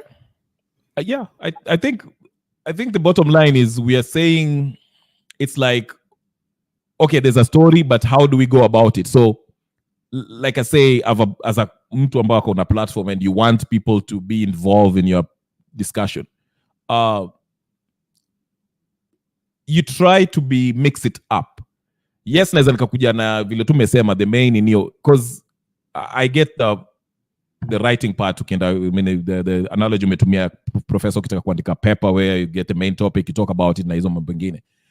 Content creation, you want engagement. Now, ndio nasema kama topic ni Gachagua next week, that will be the topic.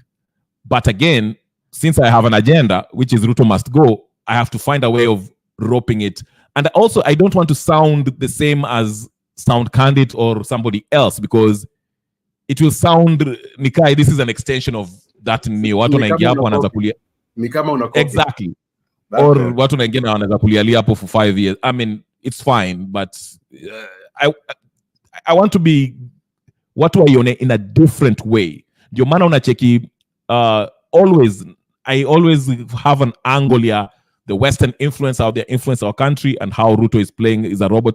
You know, you mpaka uichape na angle ambayo is different from what everyone else is talking about without losing focus to the main agenda. So I think I get what you guys are saying, but again,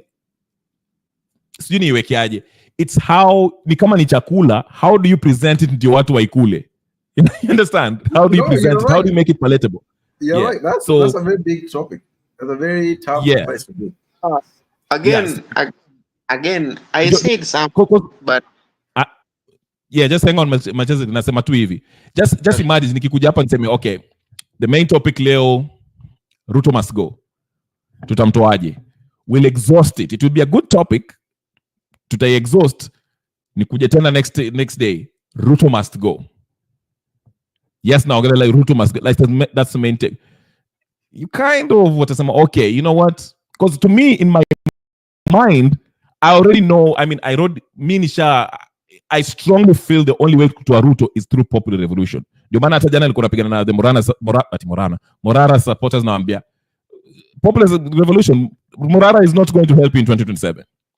Okay? I want to know how will you do it? So I'm pushing that, but mpaka you'll be dealing with different people. Kuna watu wa Raila pia watakuja kuchallenge hapa, and all those, you know, watu wa Uhuru, watu wa.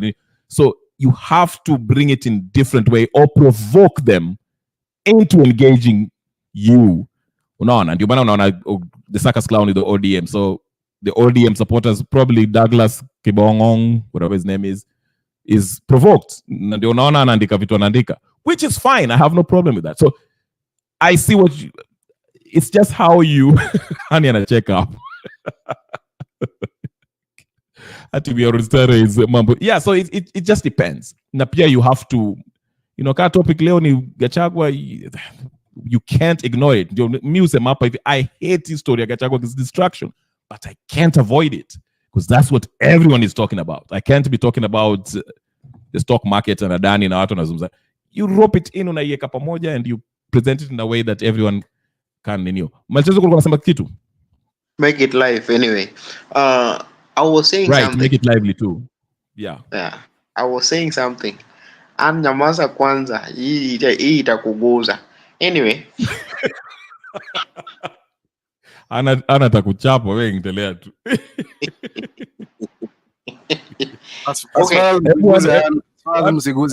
Musiguze nini anything but musiguze. Kama mlima, musiguze. Anyway, I was saying something, but maybe some people are thinking that I'm joking or I'm saying something that I don't know. You know, when you see a smoke somewhere, it shows that there is a fire. And you cannot see a smoke where there is no fire. Unless otherwise. I was saying that if this Gen Z were very our Gen Z, like I'm among them, I can be fat. Maybe some people can underrate me or can say that, or maybe you are older than my sister or my brother, but I'm a Gen Z. So I'm saying like this: if we were serious about this issue of removal, KK amesema kitu, aliona watu wamechomwa, watu wengine wanakuwa abducted. Vitu kama hizo ndio ingekuwa inatupea motisha ya kufanya hii maandamano ya hali ya juu. You have to get to people's emotions, even No, in your creativity. Emotions is what makes people do stuff. Yes. So once before you get them to the emotion, you have to get their attention. Yes. Which is go ahead. Yes. I'm getting you people. Don't worry about what you are saying. Nimeingiza iko ndani yangu. By the time I have the emotion on me. Okay? I'm emotional. Now I'm about to act. That's why I'm saying this. But sometimes you see how these people are operating, then you wonder what is going on. They can say tomorrow we are occupied, JKK, whatever, or we are going to sijui parliament or whatever. Okay, listen to me. Mtu atasema ni I'm against Gen Z na mimi pia ni Gen Z, but nasikia hii uchungu.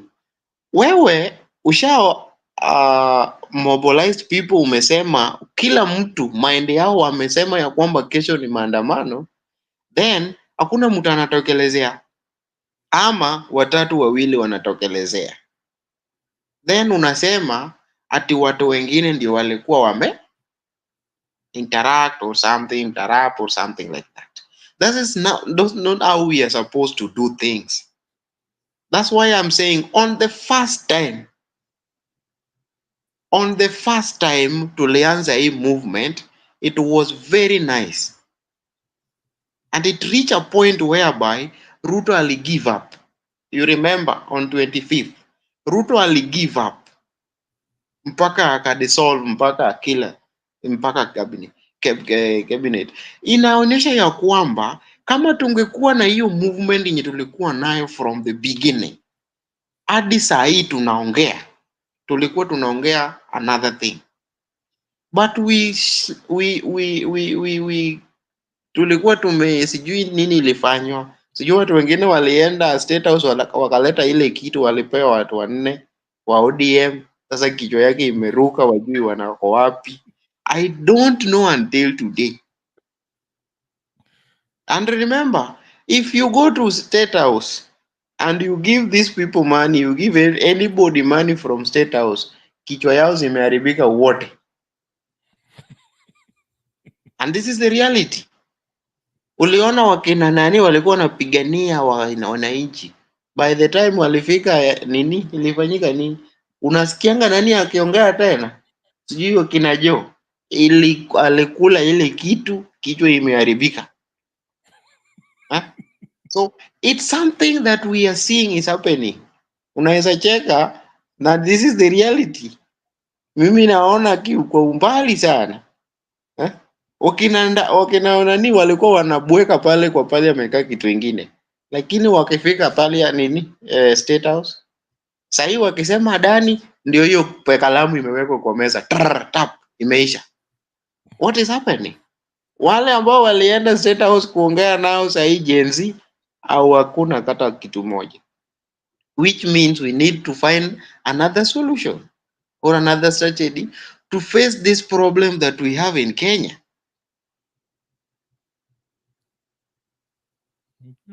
Okay.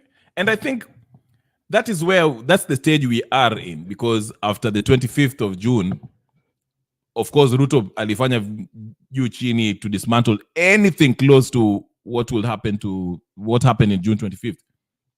Ndio maana unaona there were attempts, tulijaribu na nenani akatuma mapolisi huko downtown So I think people are regrouping na watu wanazidi kukasirika by the day as this news ya Adani inapitishwa na hii news ya Gachagua ikiendelea mbele.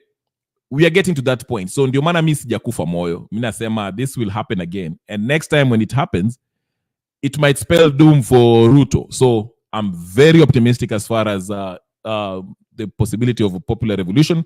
I just feel like Wakenya bado tuko, majority of us, we are still not in the same page. Ndio kwa sababu you still hear people asking, how do we remove Ruto? How do you remove Ruto? Now I keep on telling them, hata wakikuja hapa June 25th, tungeenda State House, Ruto angeishia. Tukikuwa 20 Dinio, it's there, it's been done. June 25th, angalia June 25th, what happened? Tungeenda State House, Ruto angeishia. So, but you know, vile hasira inazidi, ndio people feel that they need to do something. Unaona? Na hasira itazidi kwa sababu ndio hiyo Adani imechukuliwa, shift na Gachagua I think might play a huge part kwa sababu I think Gachagua, you know, might decide to do something. So yeah, so I'm optimistic. Me I think so, mambo inakuja. We the future from Ruto I should be worried. Yeah. Nimekutumia ile link ya X. Please, if you find it, let's listen to it and tusikize because that hiyo video ni strong sana. Kwa private chat ama? Sahi.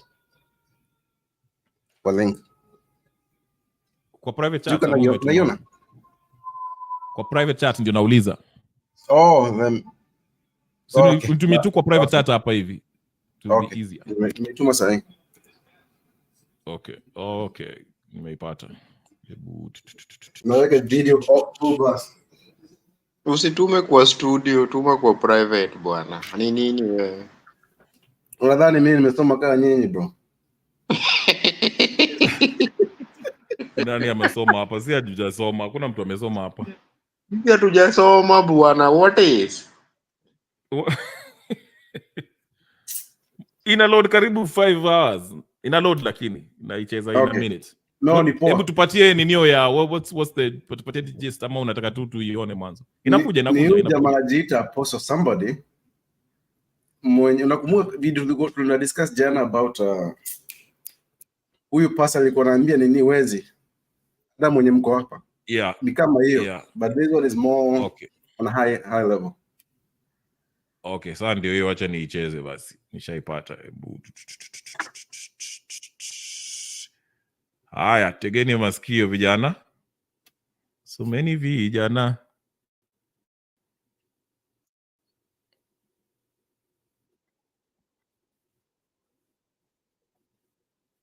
% doubt whether he will make it. If he make it, okay. But I, Apostle Michael Band, I don't support. I know many people will say you don't care. You don't care. My heart is not your heart. It is your heart that does not care. Praise the Lord. You can say whatever you want. You have your mouth. I've said my own. Everybody in his office. There's office of the fool. There's office of the wise. There's office of the ignorant. I don't know which your office is. Mine is a prophet. That's what I've said. I'm against it. There's no way politicians can always be uniting for their own selfish gains to oppress Kenyans. This is oppression. Why couldn't he just stand there? Amechoka na kwenda kwa street. Si angekaa kando. Awache wale wanataka kupigana wapigane. Anaingia pale kucut deal ya nini? Na cut deal na mtu ambaye ni devil worshipper. Ruto is a devil worshipper, disguising himself as an angel of God in the church. Very nonsense man. Very evil, wicked man. Wickedness, even if you look at him like this, wickedness is written all over him. The other day he came in a vision. He was begging me to agree with some of things. I told him I don't agree. And I left him seated there and I went. I can never agree with Ruto. Not on anything. Raila goes and unites with him. I pray that he fails at ACU. If he succeeds, okay. That's his own problem with his family. It is his salary. I don't care. But my prayer is, Apostle Michael, that he fails in that quest. We cannot have politicians that are chameleons, always changing like this. They're getting richer and richer, and Kenyans are getting poorer and poorer. Nonsense. Very nonsense. They should have left Ruto to perish because Ruto tried to play God. You can never play God. I said before, and I say here again, no amount of interventions will help Ruto. You can never play God, and you cannot dance. You cannot dance on people's blood. You cannot drink people's blood. You can't do that. Now he's back on top of cars going there. That's all he knows. kutangatanga tu huku. Hakuna kitu huyu mtu anajua. Ameharibu kila kitu ameharibu. Mtu aliambia Ruto ati Ruto ni genius, alikudanganya. Alikuwa anataka pesa yako. Nonsense. Na bado kiboko ya Mungu inakuja. Tatuangwa vizuri. Think you day wise. Nonsense man. Clueless, rudderless, pointless. Resign bwana, toka hapo. Nonsense. Okay, there you go. Niliwaambia na mimi pia naomba tena sana, na bado naomba, usipigi magoti, but I'm saying that Raila will never be in the UAE whatever. Hawezi kuwa, unaona hiyo kitu. Hata mimi nasikia uchungu bwana, inaniuma. Saa zingine nikisikianga hiyo kitu naweza hata piga nani Kenya Ribe akiongea maneno ya baba hapa, unaona. So huyu jamaa ako kwa nini yangu, kwa pesa yangu, nasikianga uchungu sana. How can you unite with a con man? Mimi ni mtumwe, usipige mtumwe. Mimi nasema, but he makes a good point. Anasema nani hawezi kuclaim ati his interest is in the country. Kama he knew Ruto anafanya vitu vibaya, why did you assist him ati unatuma wakina Joe the experts tusaidia serikali yake, na serikali yake ndio inanyanyasa watu? Ndio maana I was laughing when he was making that point today in that ODM ODM nonsense that was going on. That's why Ann made a good point akisema, ukiona watu wa ODM wanataka kujifanya ati unajitenga na hii maneno, jua wako na intel, ile mambo inaenda kuendelea next week might get very, very tricky for them, the government and anyone who is involved with it. So I agree with that pastor. Hizo maninio zake on the spiritual side of things, I don't know. You guys hizo maprofesi zake ni za ukweli, but it is what it is. We'll just wait and see. Go ahead, KK. Actually, this topic inaniumanga sana, especially tukiwa ile place nyingine. Sipendi watu wakuja kutuambia ya Mungu. Hii religion. Na hii religion watuambia tuletewa na mzungu, that's why ametukalia nayo for this long. Now before, Africa was very successful. If anything you see in the world started from Africa. The buildings, the architecture, all of them started from Africa. Tulikuja tukaletewa. Tukaambiwa, but God is, Jesus is white. You see? Then we allowed these people. Now that's what the same weapons mpaka sahi wanatumia. This is why this man is always in the church. Because church is used as a means of controlling us. Or religion in that matter. All of us, you believe in something bigger than yourself. Whatever you call it, you know there's something bigger than us. So, to keep, kama tujisave, tuache hii mambo ya sijui ya Mungu nini, anasema ni mbaya, whatever you believe in, it's okay, believe in that. But we have to save ourselves, sisi wenyewe. Faith without action, hata hiyo kitabu inasema is dead. Yeah. Actually, Christianity ilianza hata before the first nenio wakina is it wanaitwaje? Before the missionaries came to Ninio, Christianity gonna exist in Africa. I mean, Ethiopia, the Church of Ethiopia is one of the oldest churches in history. Christian churches, that is, which, you know, the Old Testament can be the original Old Testament, whatever the case is. Anyway, the point I'm trying to make is this, regarding, just to touch on your channel ingine. I would say, I mean, by now you know that I would say they are really pro ODM. So, what a quote Bible and just try to justify ujinga ODM wanafanya in the name of the Bible. Okay, unaona. What I would tell them if I had the opportunity, we should remove God into the equation. God has nothing to do with you puzi inaendelea.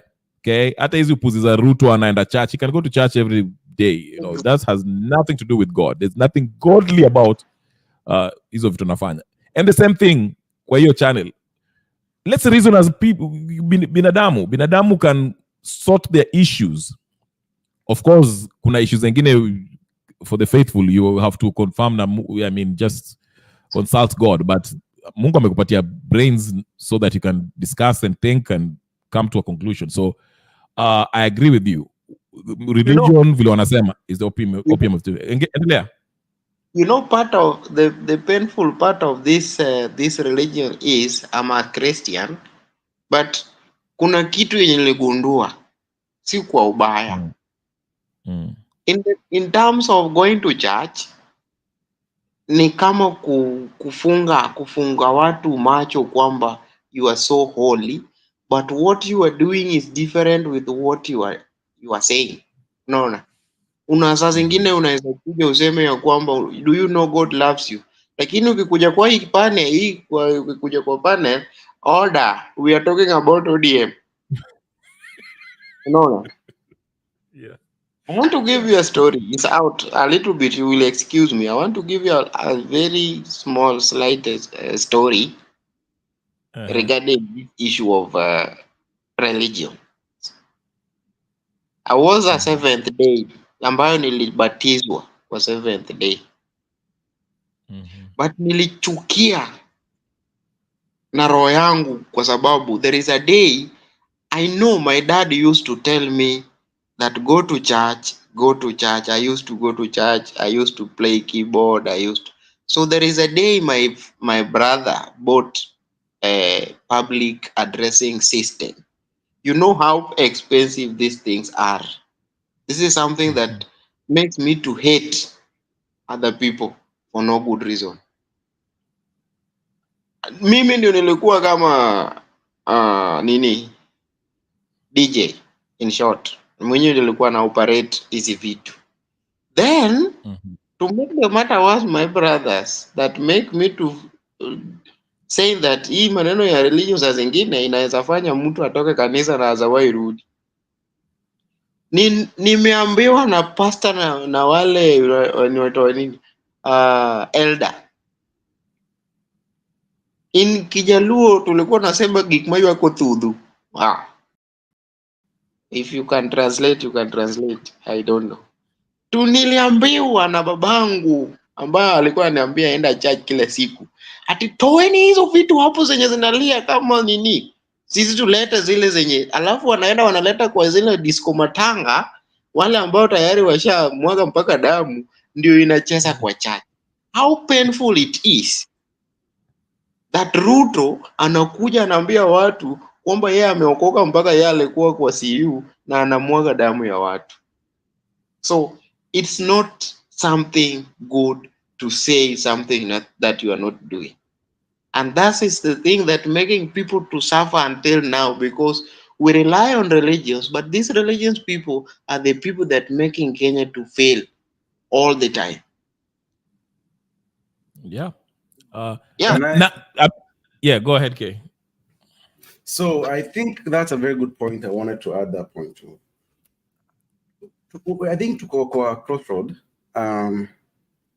Tunasema Ruto hatumii constitution fair, hatumii, na sisi tunajaribu kuitumia kumtoa, so that will not work, right? It's just basic logic, right? Logic. Or maybe let's think about it. Tunasema hii historia ya religion inatumia kutu control, assuming una follow Bible, inasemanga do not kill.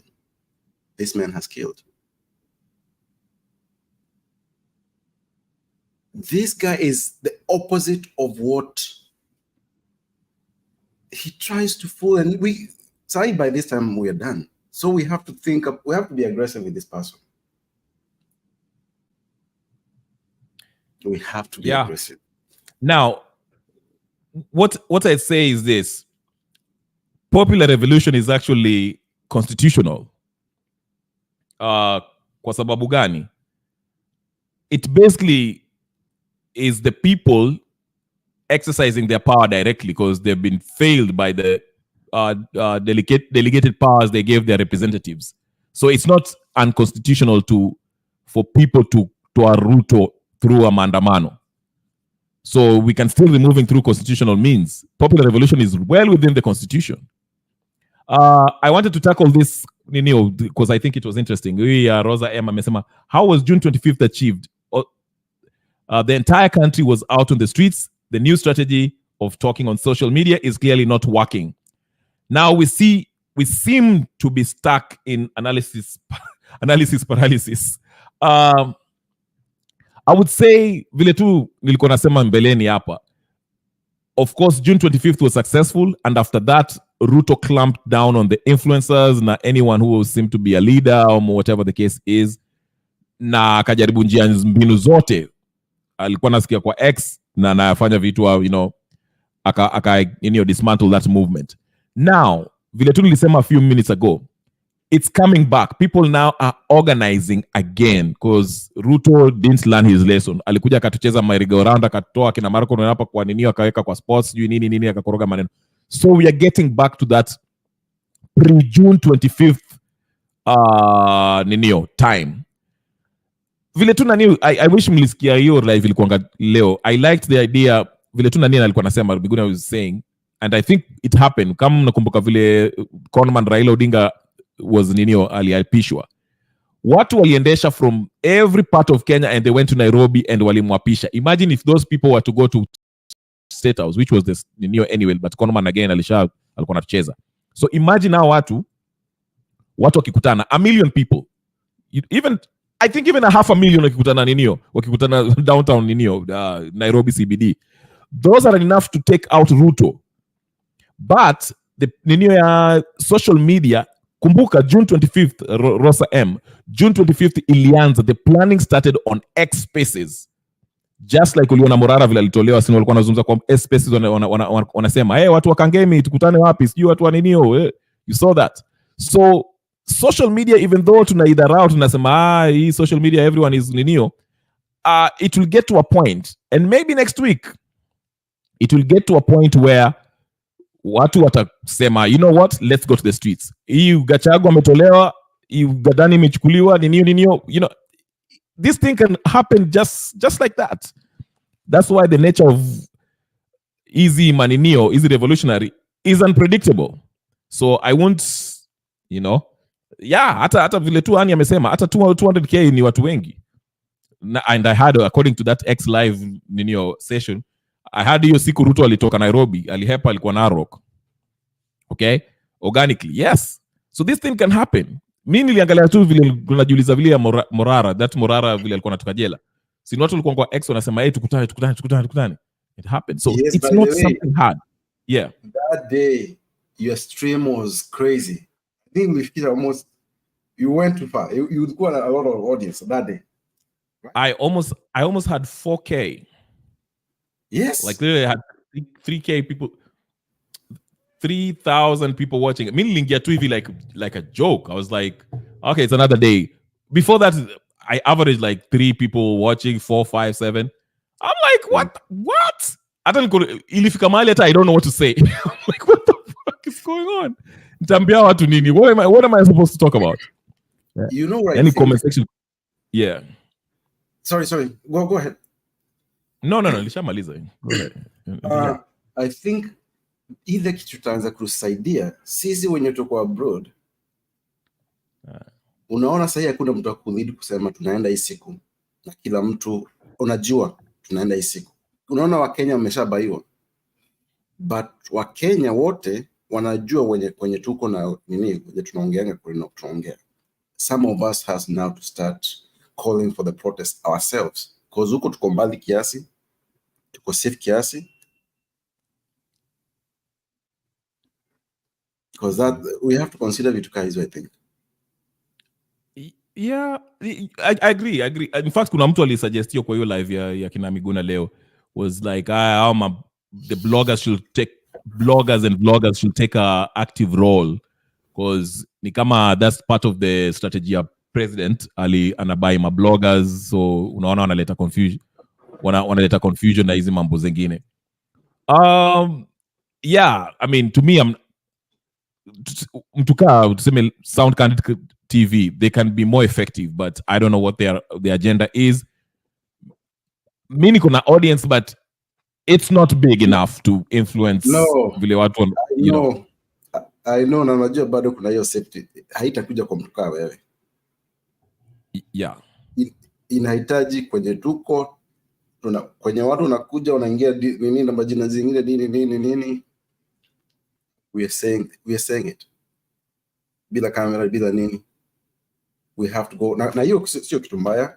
Maandamano ni hii siku, kila mtu atokee. Kila mtu atokee. Yeah, ili upate kufanya kazi yako. Even if tukisema okay, maandamano ni kesho countrywide vile uko naona walikuwa wanafanya, you know, Ruto walikuwa hawezi kuninio kuleta, let's say he can't send 200,000 police officers CBD, unaona, kwa sababu kama CBD Nairobi imewaka, tuseme Kiambu kuna ninio huko, Kakamega kuna ninio kuna maandamano, there's nothing he could do because you don't have enough police forces to quell this thing. Ndio maana unaona lileta army, unaona. So even if hata tukikutana tuseme hey, maandamano countrywide, Mashujaa Day, sikunayo kunayo, yeah, sikunayo ya 20 sahi, from now to exactly, kila mtu. Yes. So if you make it a countrywide thing, Ruto haizi kunini, hata kituma 1 million people in Nairobi, maandamano mengine itakuwa inaendelea Kiambu, maybe maandamano mengine inaendelea whatever, Eldoret, Machakos, whatever.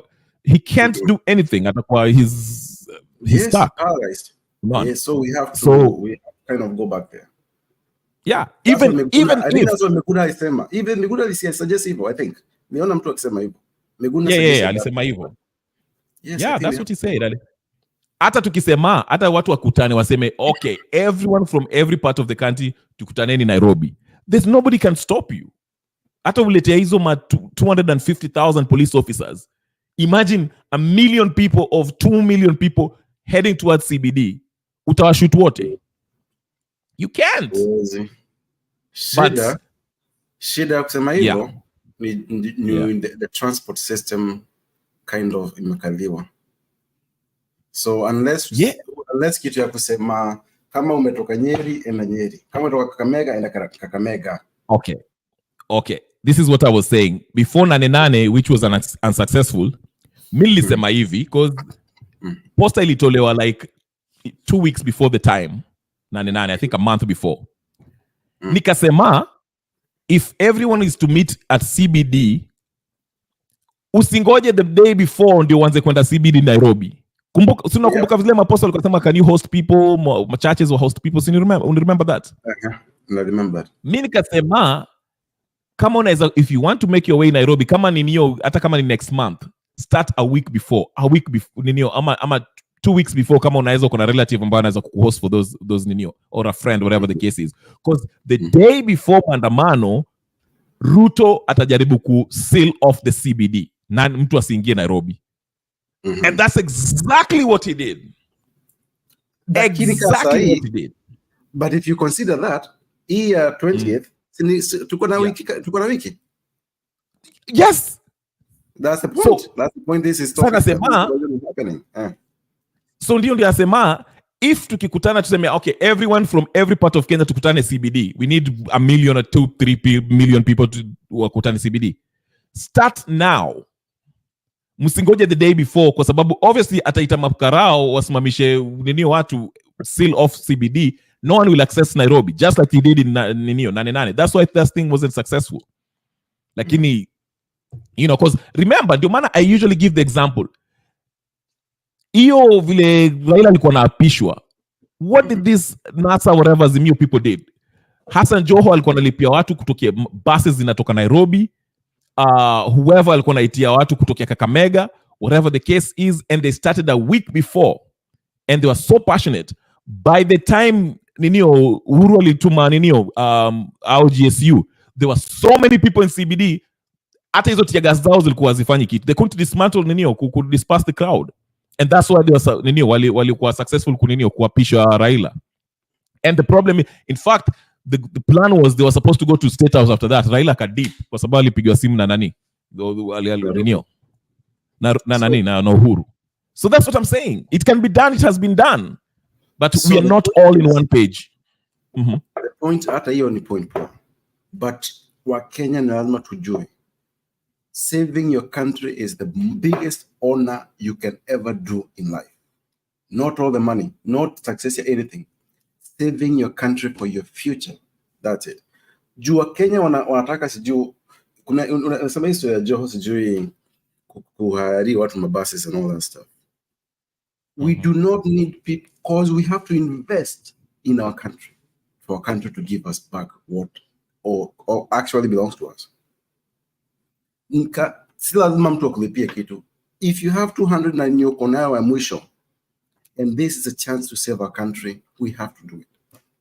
We have to do it. Yeah. Me, I think itafika mpaka tufike, because this is normal. It's not like najua watu wanasema yeye Wakenya, this is a normal stage. Hata hizo successful revolution, they went through all these steps. Watu walikuwa wajiamini, some were in it, some were not in it. But itafika mpaka, ndio nasema some events, simple events, kama ile ya Tunisia mtu alijichoma mbele ya parliament. I mean, that's what I'm saying. You never know. Hata impeachment waki-impeach Gachagua might be like, you know what? Fuck this. Naenda kuninio, naenda kulipwa say twende maandamano. And that might spike a whole countrywide or I think that might happen actually. That might happen actually. Yeah, so anything can happen. Junasema it just takes one. That's why hiyo point Ani alitoa akisema ukiona ODM wanaanza kujitenga mapema, no, they know something, maybe, and I tend to believe that there might be a possibility there. Hii wiki Kenya Rebel lazima ukuje ile side nyingine. Side gani? Ile ya kina nani? Ya kina Sound Candidate. Sound Candidate I was wameni block hata siwezi ingia siwezi toa comments, siwezi ingia kwa ninio, which is fine because yeah, unless you mean something else. Tuni alinitoa block, by the way. Tuni alinitoa block for a while, which thank you so much Tuni ukisikia but kuna mtu aliniweka kwa block tena. That's enough, but that's fine. Me, kama watu kutaki mahali, it's okay. You don't have to ninio. Ama unasema mimi nasema CCT. But me wasikia sometimes people umeelewa nini Kenya anasema nini ile channel. Yeah. I always listen in. Wow, kuna topic nzuri hapo saa nyingine. Saa zingine nasikia kusema I'm like I wish I could there to dismantle this, but it's okay, it's fine. That they're doing vile wanafanya, hiyo pia ni conversation. It's good to have a conversation. Na watu natoa point KK kuanga hapo saa nyingine na washa moto Ani kwa comment section Gypsy Corner.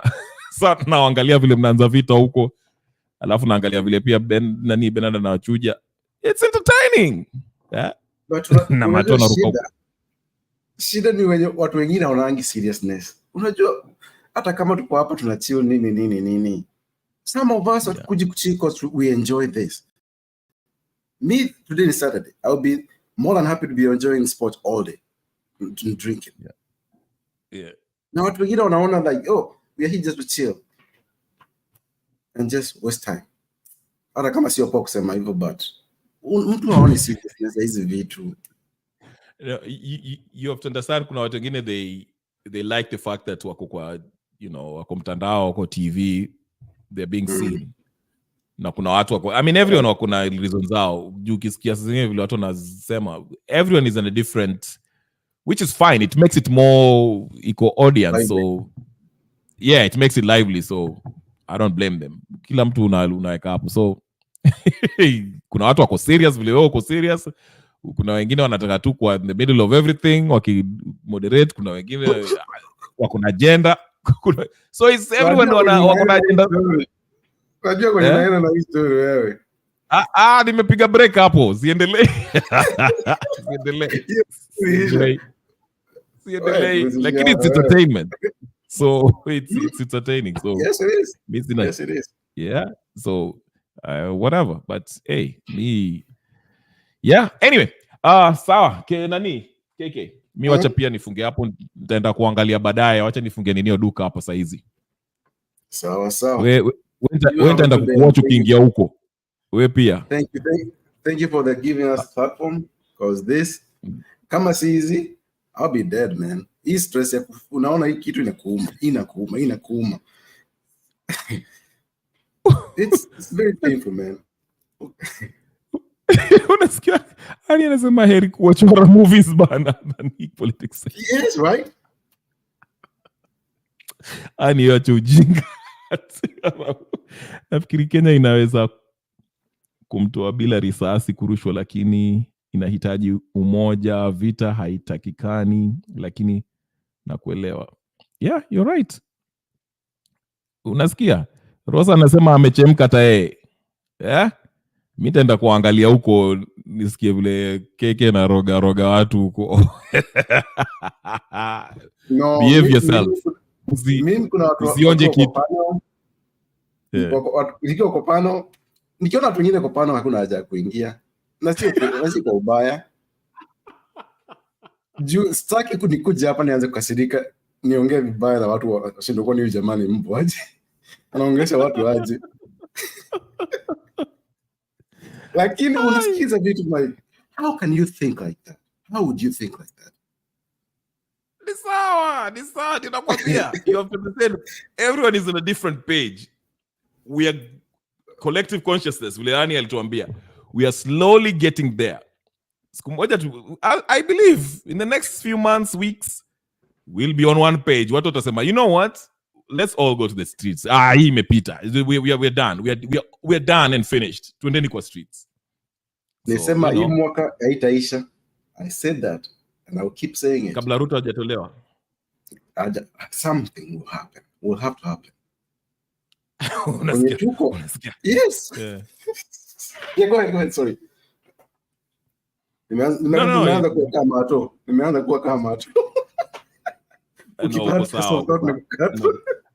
Mato, man. Mato naweza kuwa conversation inaweza kwenda ina flow vizuri. Yeye ni moderator. Man, shut. Anyway. Yeah. Anyway, man. Wazi. And huko I'll be watching ninio nitawatch huko baadaye. So anyway, thanks so much KK na ule chalia naitwa nani, Milosevic, whatever his name is. Chesedek. Ani kama kawaida, Gypsy Corner, thank you for the super chat. Amenitupia ka pounds 10. Hey, hiyo ni gas, hiyo ni mafuta. Hey, who else? DJ Moda, yes, you are here. Nani mwingine? Let me shout everyone out. Jai. Nani mwingine alikuwa? Clean Black Sneakers was here. Douglas Kibogong. Thank you for your comments too, even though you are like saying it. Joseph Gashu, you are straight live from Somalia. Thank you so much from watching from Somalia. I hope you are safe there. Somali, you know, hey, kind of, yeah. But thank you so much. You were the first one here. Yeah. Pritpal Kaur. Thank you so much, madam, for being part of this, as usual. Nani mwingine nimesahau jamani? Did I forget anyone? Yeah, I think that's it. Nimesema Gypsy Corner. Yeah. Mariam pia. Kumbe alikuanga hapa. Leo amekuwa mpole. Yeo ni enjoy hapa. Hajasema kitu. Who else? I hope I didn't forget anyone jamani. Nyote. WS Banker.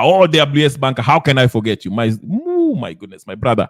Yeah? Uliletea siasa kali. Yes. Thank you so much. I appreciate you guys. Kama kawaida. Hopefully one day, you know, tutakuwa na kaninio hapa hivi. You know. But anyway, thank you so much, everyone. Have a blessed evening, night, wherever you are in the part of the world. Be safe. Tuonane kesho. Hopefully wiki inakuja tusikie mambo ya Gachagua. Maybe it will spark something. Ruto aondelee tukuwe na Kenya, a better Kenya. Ama namna gani? Sawa.